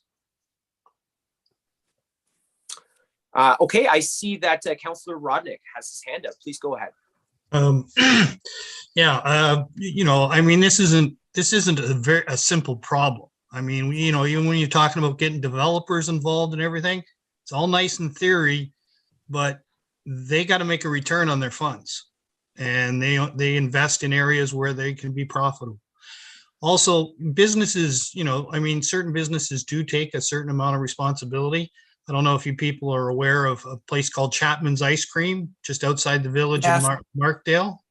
Yeah. They even threw money in. The school board was going to close the school, and they threw money into actually keeping the school open for an additional year. And half the town is in their employees. So they've come to that conclusion. Another problem that we are facing is, building costs, regardless at this time, are astronomical. And to get to try to get the numbers to work on a basis of affordable housing, like what's the definition of affordable? I mean, most people now, like I just retired out of the banking industry and we were financing rental properties like crazy. Yet these rental properties, they're commanding $2,000 a month rents. But, I do agree that we do have to, it's as a council representing the area.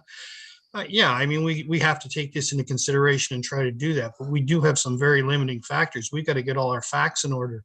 Like finding out what's the potential for the land that we can actually get our hands on, or somebody can get their hands on. So, it's a supply and demand issue. It really is.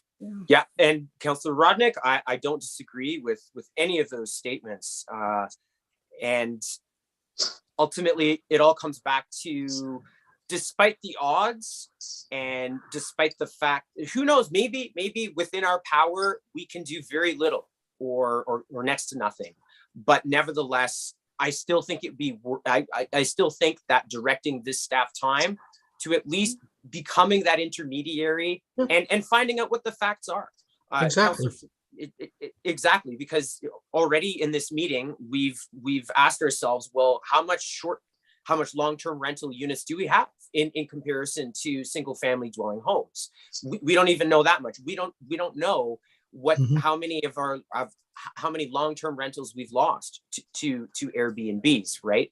So even for us, even if we don't end up developing anything at the end of the day, I still think that if we created some sort of a housing crisis report as it pertains to South Algonquin, which would spell everything out, give us a whole bunch of statistics, and then make some suggestions about potential actions we could take. I see the value in that, and I'm just trying to convince everybody here at the table that it would be worthwhile. Yes, Mayor Duma, you have your hand up. Please go ahead. Just one other quick comment, Councillor Bongo. The DSAP has, oh my goodness, David's never going to forgive me, but David is interpreting the current census information that's coming down the tubes, and he has demonstrated, and I'll make sure that we can get staff to put out David's reports to council, because he has demonstrated in the district of Nipissing the incredible turnover from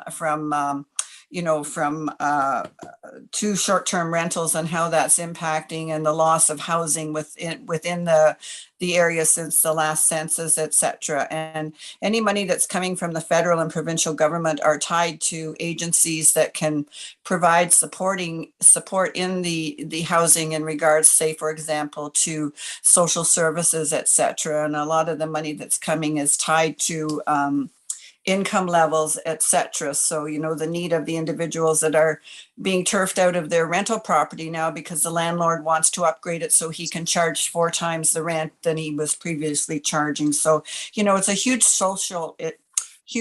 social issue, and we are all cognizant of it and recognize it. And we would like all our individuals in our community to be safely housed and appropriately housed. So I think DSAP is working. I think there are things in the works, but they don't put the word out until the ducks are lined up and in a row as well. So, but I think it's a concern for not only council, but for everyone who lives in South Algonquin and wants it to be a caring community. So, but I think David's information it's very stark, the loss of services and the loss of housing, et cetera, over the past 4 years since the last census. Thank you. Awesome. Okay, if there's any other questions or comments, please raise your hands. And if not, we will move on to the next point. One more point, Councillor Bongo. Please go ahead. During the course of the meeting, I added up the rental properties in Madawaska, the long-term rental properties, and I come up with 14. I didn't count I don't know what the total number of houses is, but I think that would represent somewhere between 10 and 15% of the houses in Madawaska are rental properties. I'd still like to know what the norm is. I don't like the statement that there's a rental shortage. I don't know if that's true or not. You know, I know it's true because I get people calling me every month looking for long-term rentals, and unfortunately, I don't want to use this as a venue to talk about my personal life, but I see it all the time. I see it all the now. I don't have the statistic behind it, but and now actually, Councillor Florent, and are all of those rental units, are any of them vacant, or are they all taken? I think there may be one vacant, but it seems to be rented out more on an one week there's somebody there, the next week there's not. So maybe it's one of those hidden B&Bs. I don't know. Right. The rest of them are long-term rentals. Right. But again, that just illustrates that there's nothing available for long-term rent, because all 13 of those are taken, and one of them could be an Airbnb. But nevertheless, I think finding out some more statistics would be helpful. And based on my conversations with people looking for long-term rentals, it's very hard to find. I agree with that statement. I'd just like to know what the ratio is. Right. And I fully support finding what that is, that ratio. Okay, so thank you for that discussion. Thank you, everybody, for listening to the presentation. We'll next move on to the next presentation here. And so, and actually, if you could just go back up to the barn board, there's just a little, yeah, that barn board is the first slide. Is it the first slide? I think it is. Let me just, yep, that's the first slide. Okay, so a little bit more about economic development here. So hear me out. So South Algonquin is a single tier township, meaning we don't have a county office to support us in our economic development initiatives. It's challenging for us to achieve our economic goals. We do not have the necessary staff resources to support the committee's ambitions. Unfortunately, the grant-sponsored hiring of an ECDEV employee or intern did not materialize in 2020. Considering that economic development is identified as a major priority in the strategic plan, I want to propose that council resume the search for an ECDEV staff member.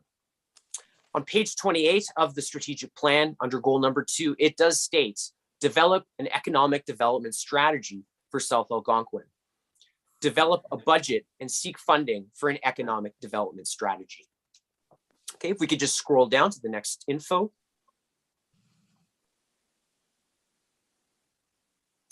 All right, so ECDEV staff is key to turning ideas into actions.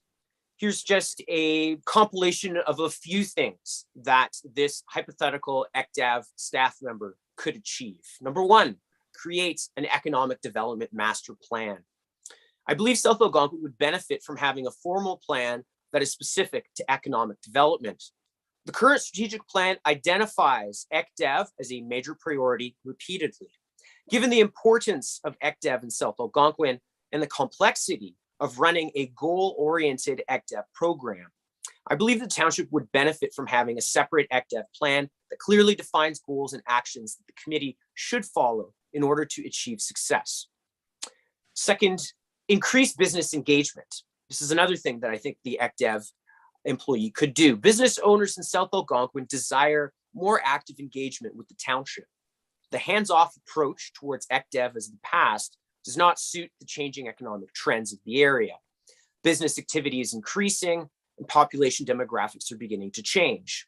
A dedicated ECDEV employee could invest a lot of time in business engagement actions, such as, but not limited to, maintaining an official business directory, facilitating the village market, spotlighting businesses on township social media. And even something today that came up in the HR meeting that we just had, we were talking about the municipal grant application. That's an example of something that an economic development employee should probably focus on in their workload.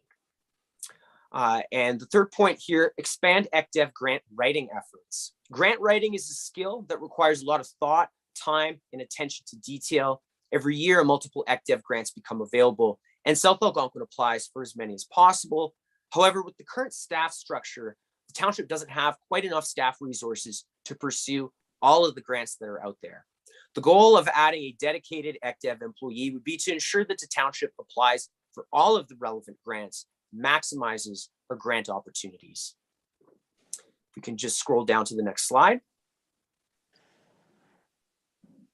Perfect. And these are three more things that a hypothetical ECDEV employee could do. Youth engagement and workforce development. Like many rural areas, our township experiences the phenomenon of youth settling outside of the township once they reach adulthood. As adolescents seek higher education, skills, and training, they lose ties with the township and end up in larger urban centers. In order to retain South Algonquin youth, the township ECDEV employee could create and facilitate a youth employment strategy or a workforce development strategy. Other ideas potentially can include a student municipal page program or forging stronger connections with the local high school civics teacher. Next point, business retention and attraction. The goal of an ECDEV employee would be to make South Algonquin an attractive location for businesses to locate or to inspire entrepreneurism within the community. In an effort to retain economic activity in the township, it would be expected that the ECDEV employee will spend time promoting the township using digital, social media, and physical job fair channels. And then finally, policy development and broadband development. An ECDEV employee would dedicate time reviewing township policy and planning documents to ensure that South Algonquin remains a business-friendly township. For example, what zoning changes can contribute to an expansion of housing supply, and do residents have enough flexibility to succeed with their home-based businesses? And a broadband investment would be a major project that will likely need the attention of a dedicated ECDEV employee. You could just scroll down to the next slide. So to summarize, my recommendation is that council direct staff to resume its search for an economic development employee. Of course, it would be most ideal if this ECDEV staff member could be funded with a grant. However, in the event that staff are unable to secure grant funding, I still strongly believe that our township would benefit with the creation of this new position. And some people might be wondering, why can't current staff fulfill this role? Well, considering that most municipalities have the help of a county with a dedicated staff member for ECDEV, it would be unreasonable and unsustainable to expect the current staff to fulfill this role. If council wishes to pursue ECDEV as it is outlined in the strategic plan, the best course of action would be to create a new position. If salary is a budgetary obstacle, then perhaps it could be created into a part-time position, and it could also be remote as well. So that concludes my presentation about my recommendation for us to resume looking for an economic development staff member. I'd be very happy to take any comments or questions from the group.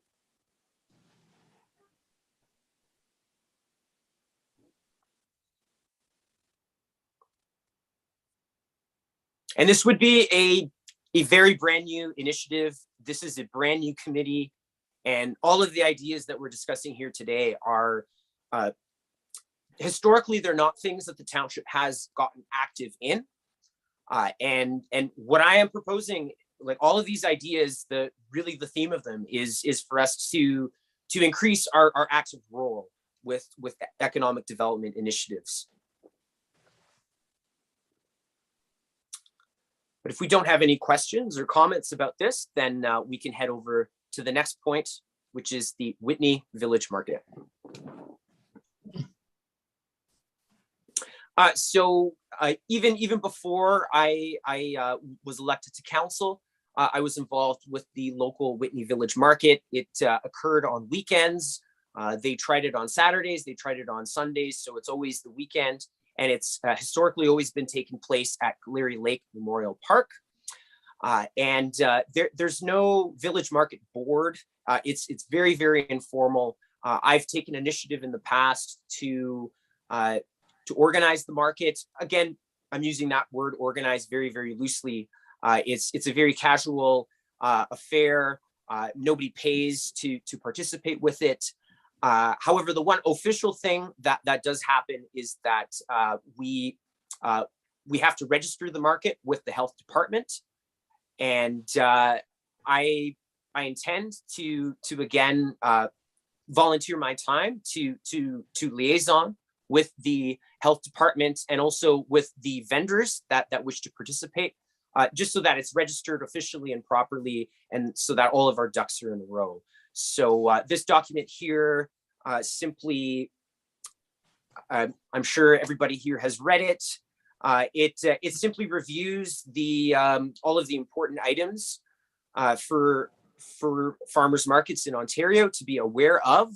The most important thing is that each vendor is identified, and as long as 51% of all vendors are selling food products that they themselves grow or cultivate, then the village market is exempt from some of the more strict health conditions. Like, for example, if less than 51% of the vendors are selling their own food, then they would have to have like an actual sink on the premises, like an actual official hand wash station.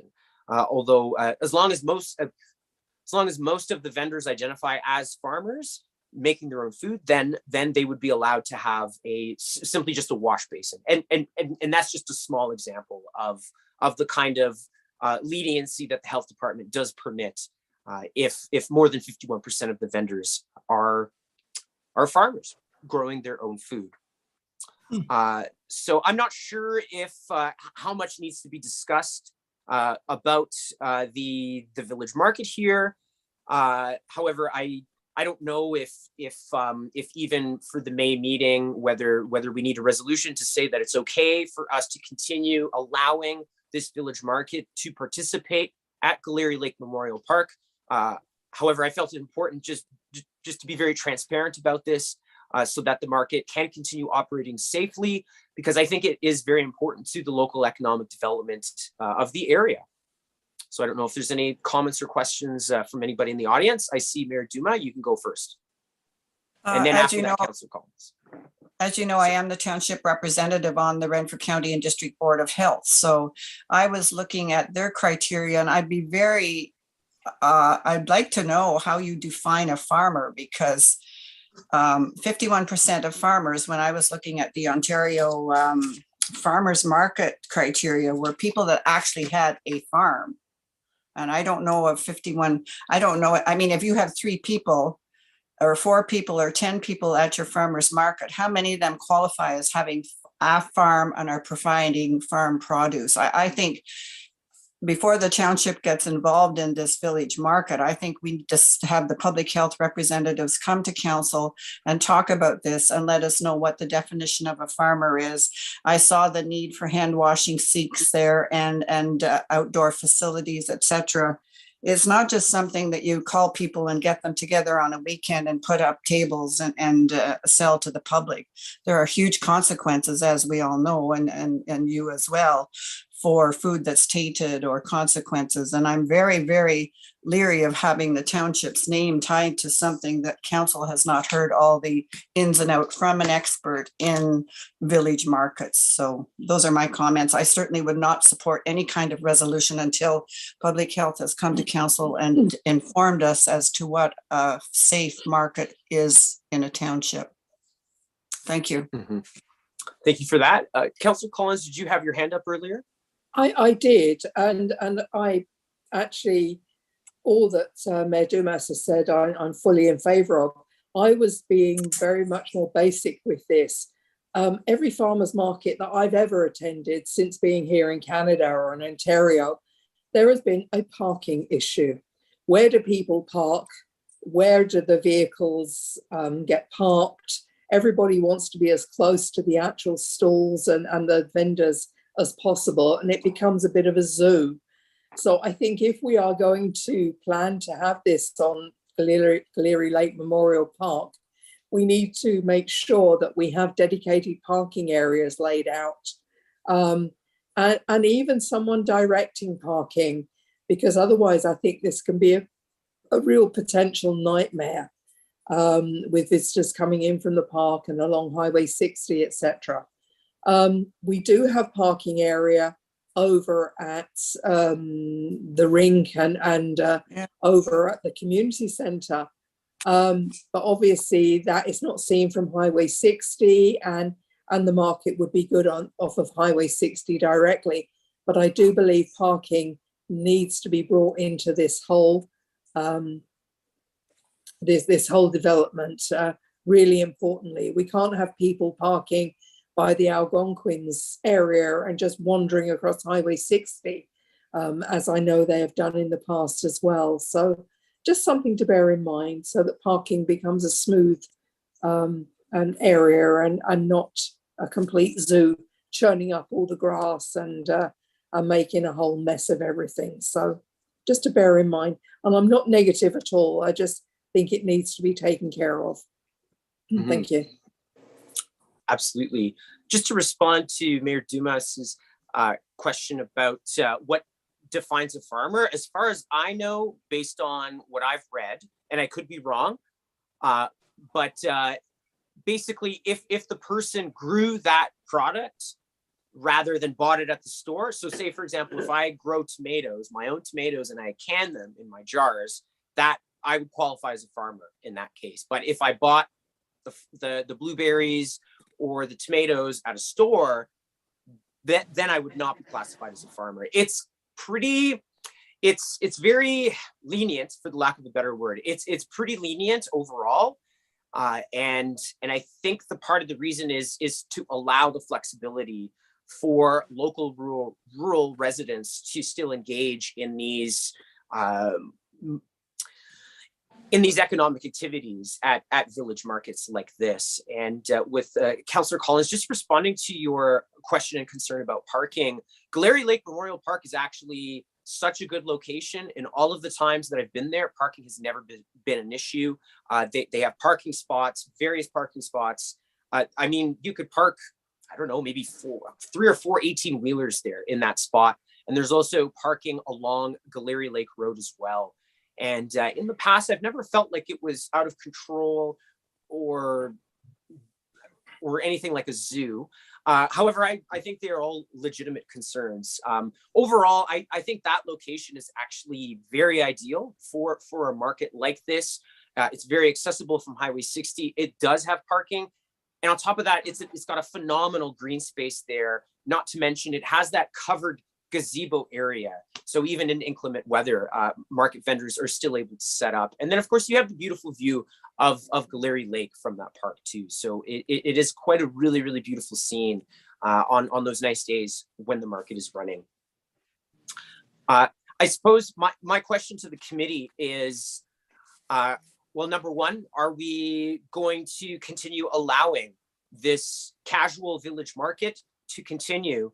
And if that's the case, how does the majority of the committee wish for that to go forward? Does the committee feel that we need to hear from a Renfrew County Health representative at the May meeting before authorizing any of this? Or is the committee comfortable with me liaisoning between the health unit and with vendors at this stage? So that's my questions to the committee.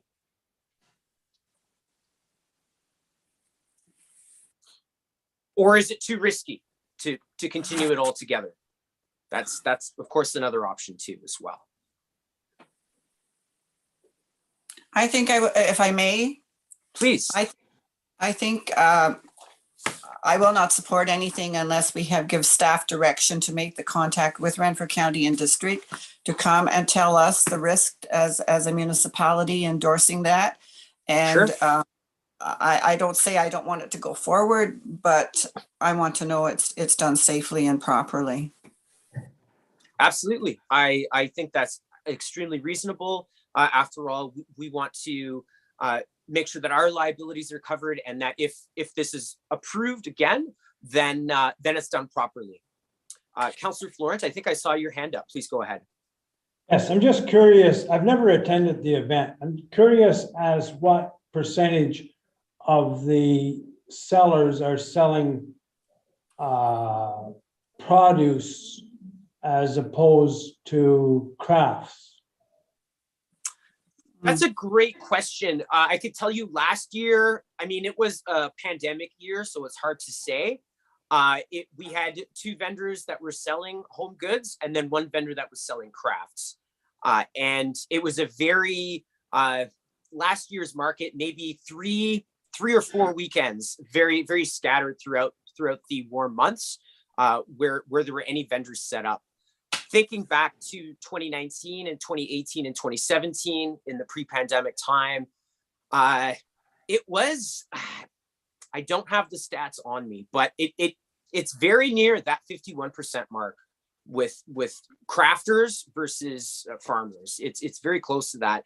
And then if you have an individual that's selling crafts and produce, then as long as that crafter is selling their own produce, then they would be identified as a farmer.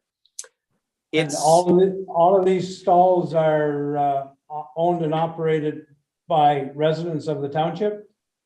They are all owned and operated by the operators. So the township doesn't lend tents or tables or anything like that. The township is very hands off in that regard. Historically, it has been. But I can tell you that we do get some vendors that are from out of the township as well.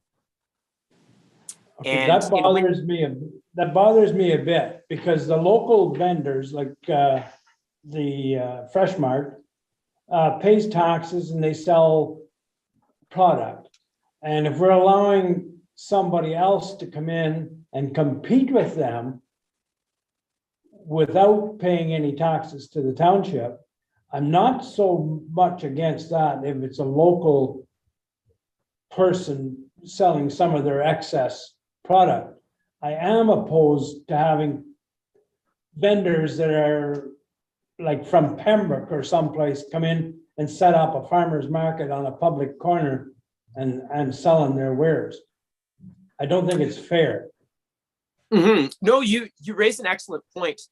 And my comments to respond to that is the Whitney Village Market is so grassroots. It's so so casual and so whimsical that it actually helps when there are more vendors. And to date, I can never recall anybody driving all the way from Pembroke. Maynooth area, I know that there have been vendors from that area and potentially also the Barry's Bay area, but never anywhere further than that.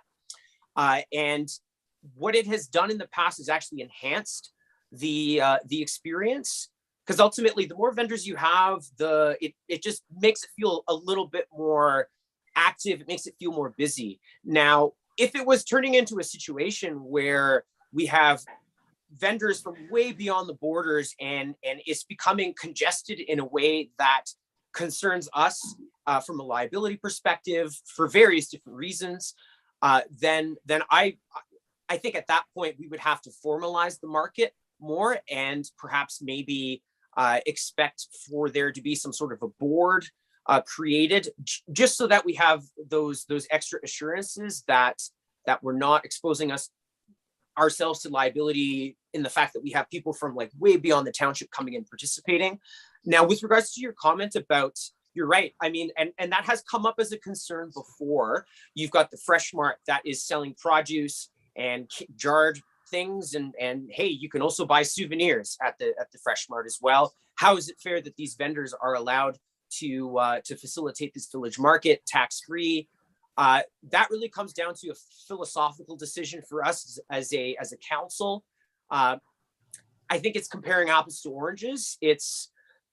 They are two different things. I personally see the value in providing a venue for local entrepreneurs to pursue small business, especially home-based business activities, and giving them a venue to sell those things and to participate in that act of commerce, even though they're not paying any rent to us, the township, for using that space. Now, mind you, if we really want to, and perhaps maybe this is something the economic development employee could do, the ECDev employee could probably lead the board, and maybe if the market is expanded and becomes very successful and becomes locally famous, maybe then we could afford to charge vendors a fee to set up over there if it becomes that popular. So at this point, yeah, I'm being absolutely transparent, Councillor Florence. The vendors don't pay any fee. So in that sense, you know, if you want to look at it as being unfair to the Fresh Mart, I suppose you could. But again, I would argue that, you know, comparing a business establishment like the Fresh Mart is very different from comparing it to somebody with a home-based business that is excited to bake pies with their produce that they themselves grow or that they carve in their local wood shop. Yeah, I'm all for that, as long as the person that's doing that is from South Algonquin. Where I run into a difference is if they're coming from outside. Like somebody with a professional kitchen baking 100 pies and bringing them to Whitney to try to sell them on a Sunday afternoon is a little different from the little lady down the road that bakes a half a dozen pies and tries to sell 5 of them. Mm-hmm, mm-hmm. Great. For sure. Any other comments or questions? Is there any type of registration process or anything you get from the vendors? Yes, there is. So basically, so the township would have to register the market with the health department. Mm-hmm. And then in that spreadsheet, you have to identify all of your participating vendors. And that is simply done through phone call and email. Okay. And again, it's pretty lenient. So for example, theoretically, I could buy all of my tomatoes from Fresh Mart, can them, and claim that I grew them myself. The health department doesn't actually have a very strict confirmation process. So I am making that clear. But again, I do think that they operate with this leniency because they do want to empower local, rural, home-based businesses. Yeah. Well, I mean, Barry's Bay has a farmer's market. So does Combermere during the summer months. So exactly, and those ones are very, very well established. And I'm not sure if it's the municipality that facilitates that. I just don't know. But I could guarantee you that, like the Barry's Bay and the Combermere market and the Maynooth market, for that matter, I can almost guarantee you that those ones will probably have a formal board or a small group that represent the market and that take care of all this vendor registration and are the liaisons between whoever owns the property where it happens and the health departments. Yeah. Yes. Mayor Duma, you had your hand up. Please go ahead. Councillor Bongo, just it gives me a little bit of concern when you use the word leniency in regards to the Renfrew County and District Health Unit processes. I find them very structured processes, and I think leniency is not a word that they would appreciate being associated with their organization. It's you know, the health unit is directed very strongly by the government of Ontario. So just an observation. For sure. Yes. No, thank you for correcting me.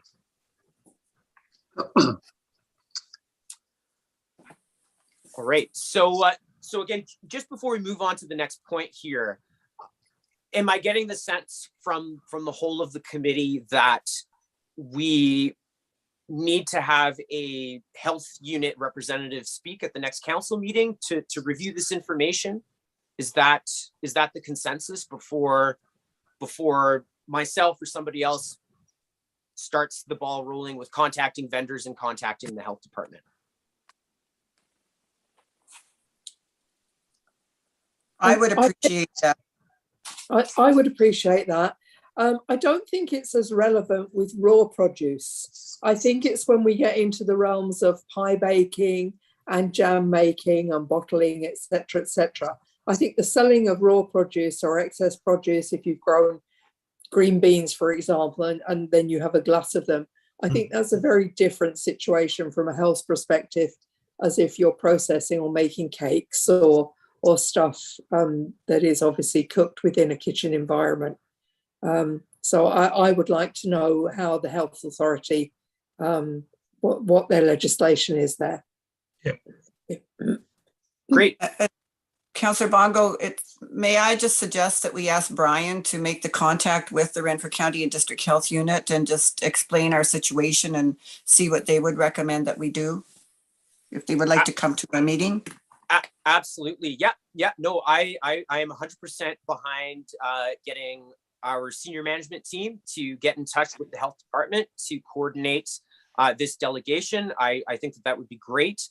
And above all else, I don't want this market to operate with there being still a lot of concerns from our board of directors here. So I really support that. And Brian, do you feel like you have enough direction at this stage regarding this subject? No, I'll certainly reach out to the county health unit and the staff member that's responsible for farmers markets and see if I can coordinate their availability for our meeting on, I believe it's the 4th of May. And subject to them not being available, then I will try and get them to committee next month then, and at least have that out of the way before the farmers markets will be looking to open. Yeah, and I still think even if the health unit representative is unable to speak at the next general meeting, I still feel that leaves us enough time since June is an appropriate time to start up. July is also an appropriate time to start up. And there was one other comment I was going to make. No, I definitely don't feel like the committee is being negative or anything like that about this at all.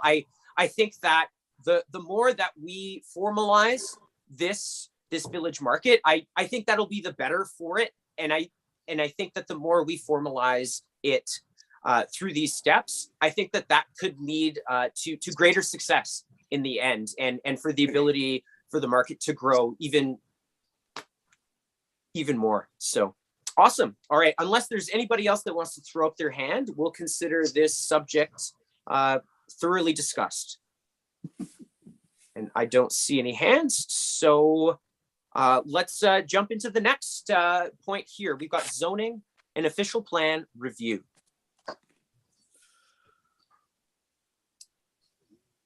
And we're there. I don't think that there were any supporting documents in the agenda here with regards to that. Point. But my main, I'll comment to it. Luckily, the OP review and the zoning review that will happen on a scheduled timeline, and when that happens, I'm very confident that we'll be doing so with the lens of the 2022 landscape, and that means reviewing our policies to make sure that our official plan supports the idea of increasing a wider range of attainable housing, and to make sure that our zoning also allows things like tiny homes, for example, or granny lane suites, those kinds of things. So I'm not sure if we're going to spend a lot more time discussing this today, unless anybody has anything to say, wants to throw up their hand. But nevertheless, I think that when we do those reviews, that will really be reflected in our economic development ambitions and initiatives. So I don't think we have anybody else. And of course, I'm a believer in the official plan, and I think that the maintenance of our pristine wilderness and our environment takes precedent, number one, and then hopefully, with the goal being that our development, future development is matches our brand, matches and retains our character. I think Councillor Florent, you had your hand up there. Yeah, I think the official plan, and not so much the zone, well, I guess the zoning too, certainly needs to be reviewed, especially if you keep in mind your earlier presentation on the housing. Right now, we're only allowed one residence per lot. If we're going to encourage granny flats or buildings of that type, that certainly contravenes the zoning bylaw. I think we got to look at changing that. The stipulation that we need 1 hectare of minimum lot size really restricts development. In a lot of cases, it's a abnormal size. It doesn't make any sense, no matter how you look at it. With the exception of possibly on a water body where you would require greater distances between the water body and septic systems. Other than that, like a half an acre, I'd say most of the lots on Ottawa Street are far less than a half an acre. And in the cities, certainly it's far less than that, but they don't have septic and well on the property. But as long as the lot was of sufficient size and drainage to accommodate a well and a septic system, it should meet the requirements of being the minimum lot size. This 1 hectare, it amazes me. Mm-hmm. Yep, for sure. And I mean, that plan was created perhaps in a whole different era, right? So times have changed, and I think it's really healthy for us to go into that official plan review with this new lens. And I want all the people out there that are watching this meeting to know that that we will be reviewing the official plan with these economic development initiatives in mind. Councillor Collins, I think you had your hand up there. Yeah, just furthermore to what Councillor Florent was saying with review of the official plan, even with regards to severance, we have listed severance can only happen if there is a driveway or an opening onto a municipally maintained road. There is a lot of land that could be opened up that is actually onto private lanes. Acres and acres and acres of land that could be opened up if we can remove that municipally maintained caveat that's in our official plan. So I believe there is a lot to be looked at as and when that happens. Yeah, I 100% agree. Thank you for bringing that up. Now let's just make sure we remember this when we actually do the review, but I'm sure we will. And any other hands? I don't see any. Okay, I think, all right, I'm feeling very confident about that discussion. And then the last point on today's economic development meeting. So Brian, if I could get you just to jump ahead to the first slide of the roadmap to broadband. Okay, now I know that I'm throwing a lot at the committee today. We talked about this really grand idea of the housing crisis, and then this other huge idea of hiring an economic development employee. This is a third theme, and this has been an ongoing theme. How do we improve broadband in South Algonquin? I fully recognize that staff and resources are scarce, time is scarce as well. So if we have to prioritize our next economic development moves based on how much time and resources we have, in my heart, I think that housing it'd be wisest for us to go with that first. And I'm also arguing that the economic development employee would support a lot of the initiatives that we've spoken about here today. And of course, we have this huge elephant in the room in the background here, the roadmap to broadband. I'm just quickly going to discuss this presentation here for you. Most of the content here is taken straight from multiple webinars and seminars that I've attended about the subject of rural broadband. So without further ado, let's just jump into this here. So the strategic plan prioritizes the need for broadband in South Algonquin. Taken right from page 27, expand affordable high-speed internet throughout all of South Algonquin so everyone is connected, work with other levels of government and organizations to lobby for improved internet services. Okay, we'll just and now let's look at the second slide. Since the publication of the strategic plan in 2016, internet access in South Algonquin has noticeably improved. Now, I know that there's still areas that are severely lacking. So I'm not saying that with a magic wand, we fixed everything. No, that's not true. There's still lots of room for improvement. Starlink now exists. Mobile data plans are much better. But however, as it was mentioned even today, there's still a financial obstacle to Starlink. It is not probably economically attainable for everybody in our township. So that's important to remember as well. There's still a disparity between the speed of internet in settlement areas versus the internet quality in rural zones. In addition, the quality of internet is not always consistent, even in the settlement areas. Okay, this is not new information to everybody, but nevertheless, we're just reviewing it anyways. Okay, if you could just scroll down to the next slide, please. Okay, so how do you do it? How do you do it? This is something I feel like I've attended a dozen workshops about this, and a lot of them I came out of them not really understanding. Okay, what did we just learn? What did we talk about?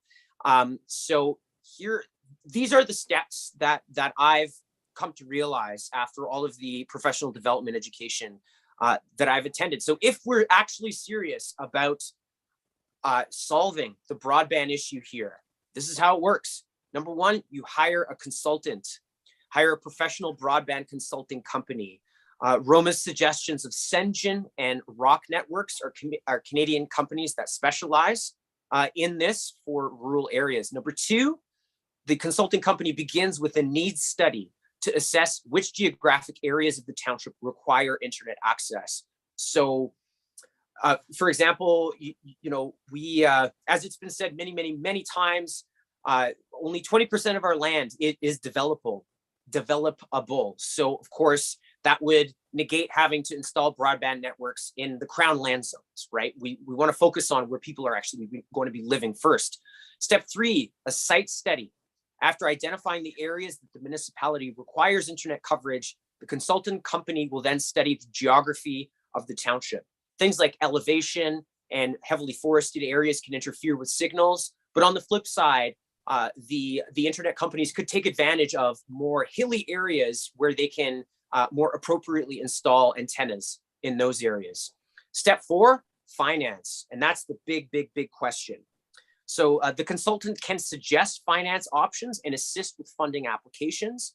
And it's also at this stage, or probably leading up to step four, staff should explore all available rural broadband grants in the meantime.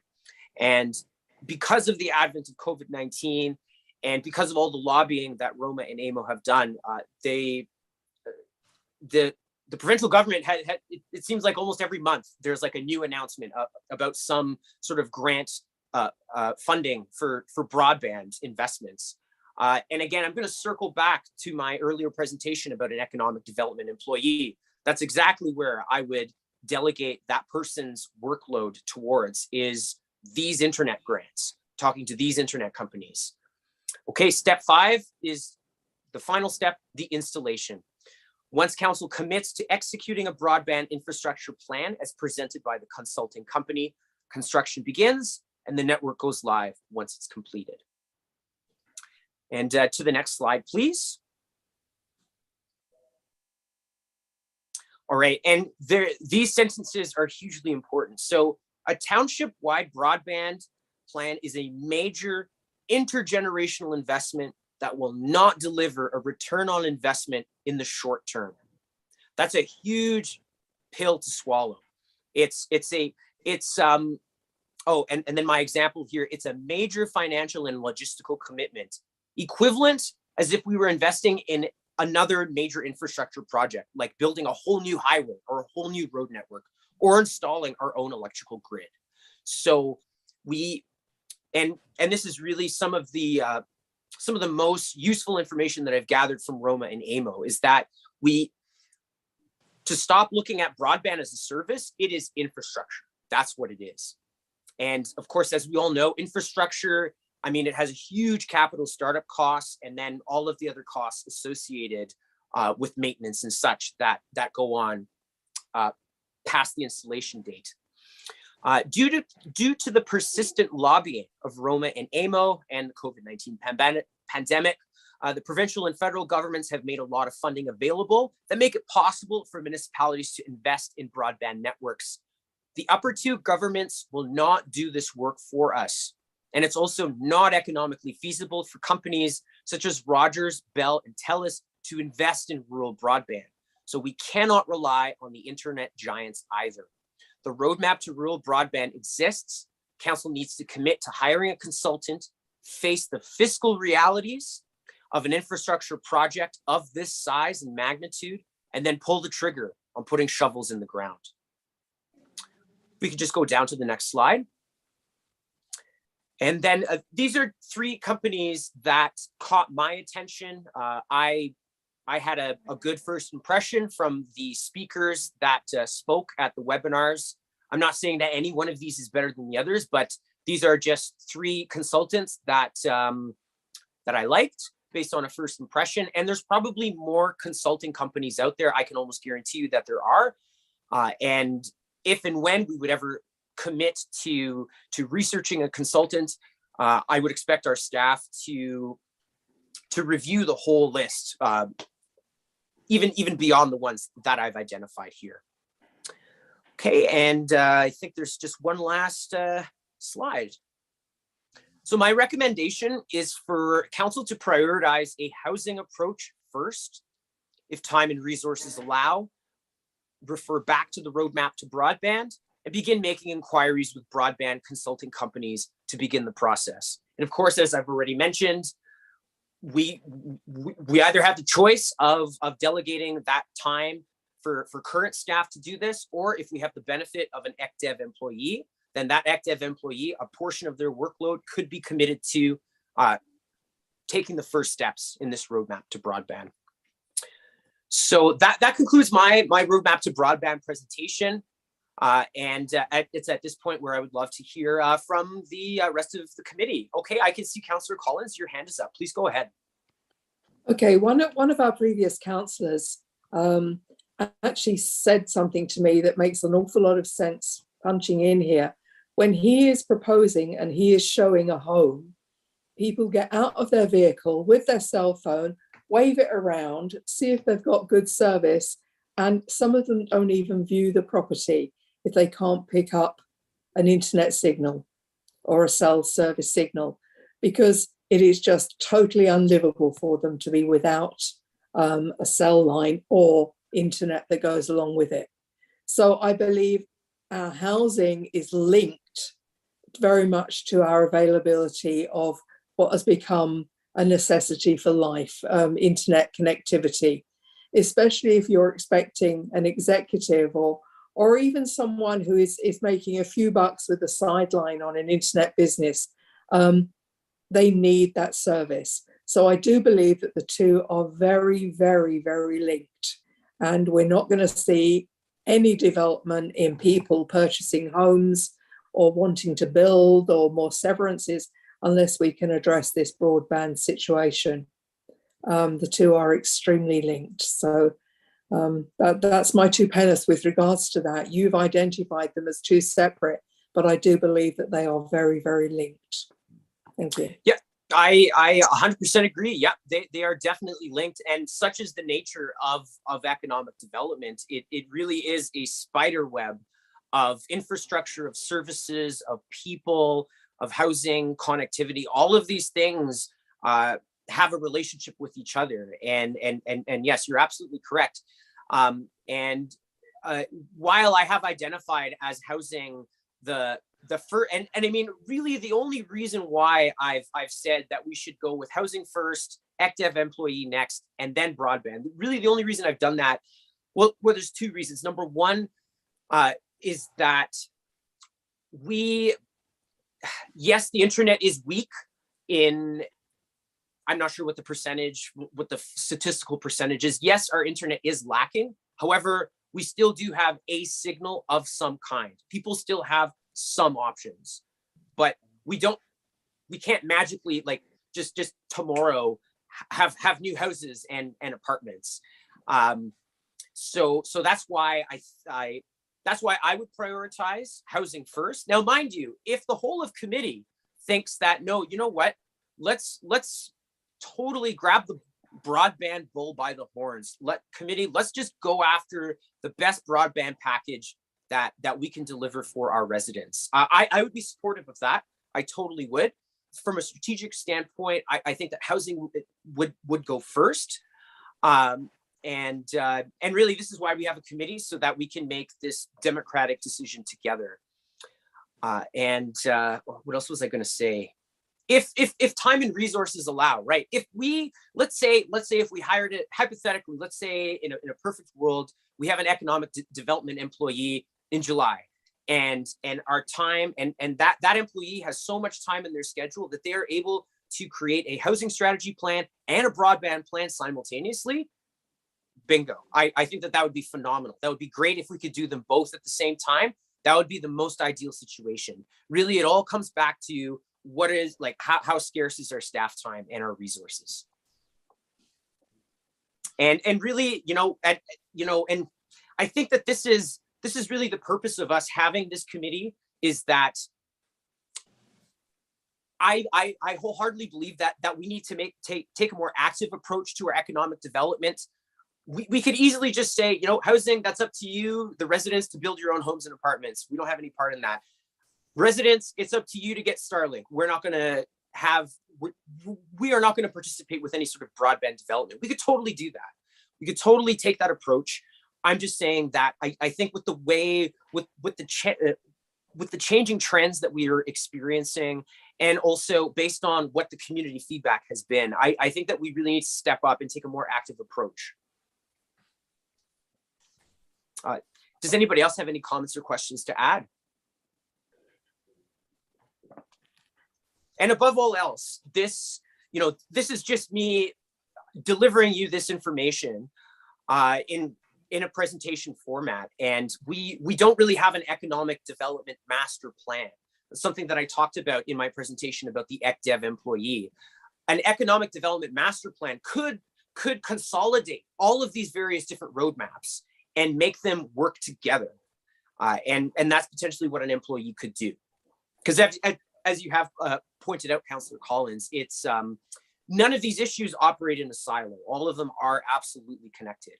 And these are huge ideas. These are enormous ideas as well. I also want to acknowledge that for us to tackle any one of these things would be a huge undertaking, but nevertheless, I think it's justified to direct our time and resources in this direction. I see, Mayor Duma, that you have your hand up. Please go ahead. Yes, thank you for your closing comments. I think you presented us with a lot of good information to think about. We have already passed a budget for this year with plans that have been put forward after thoughtful consideration of staff and council. What you're asking is a total different, this has not been approved in the budget for this year. I think you've given us food for thought. I think council and staff, particularly Brian, he's heard the whole conversations here. I think we need to give him time to think about this, but I personally, we passed a budget. You had the opportunity to do this, before the budget was tabled and put in, and to talk about new positions and starting in July. I think personally that's not realistic. And I think what you've done is very good work.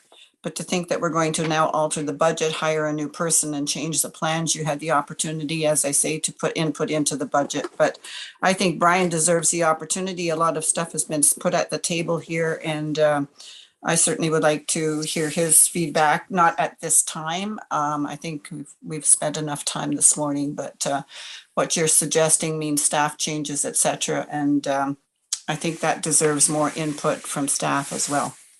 That's right. Certainly. Yeah. No, these are big ideas. These are huge ambitions. And I'm definitely not expecting any of these things to be solved by the end of this year at all. Okay. But nevertheless, I want to be a spark for these things. And I can tell you right now, truthfully, our constituents want us to be talking about these things, even if these things aren't going to be acted upon expediently. I think it's very important for us to start planting these seeds about where our direction might go for the next time that we start putting together our budget.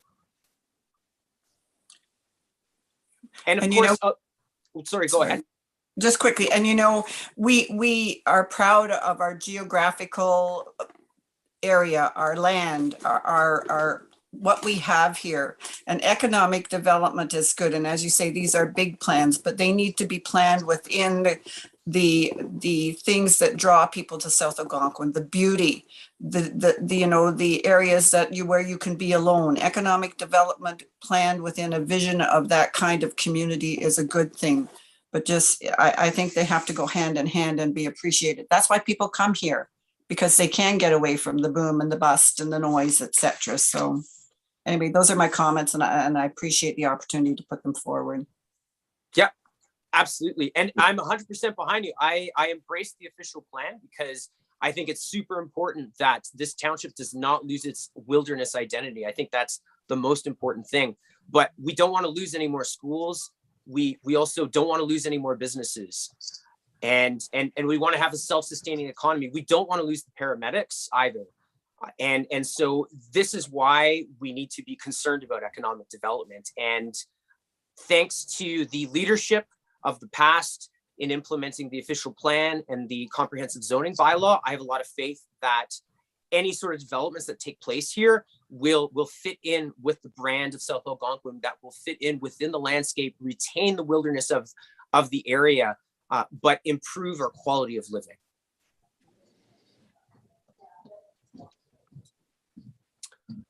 Okay, so I don't see any more hands up. We'll wait about 10 seconds to see if there's anybody else that wants to add anything. I'm not seeing anything. Okay, super. And Brian, staff, did you need to say anything or have any questions or concerns at this stage before we head over to adjournment? None from me at the moment, Councillor Bongo. Okay, super. Well, thank you everybody for listening. I know we're kind of anxious to start our afternoons here. The morning is definitely done. Can I have a first mover to enter us into adjournment? And the time is 1:30 p.m. I'll make that motion. I'll second it. Okay, so the motion is from Councillor Florence, seconded by Councillor Rodnick. Okay, well, thank you everybody for a very, very productive morning and afternoon.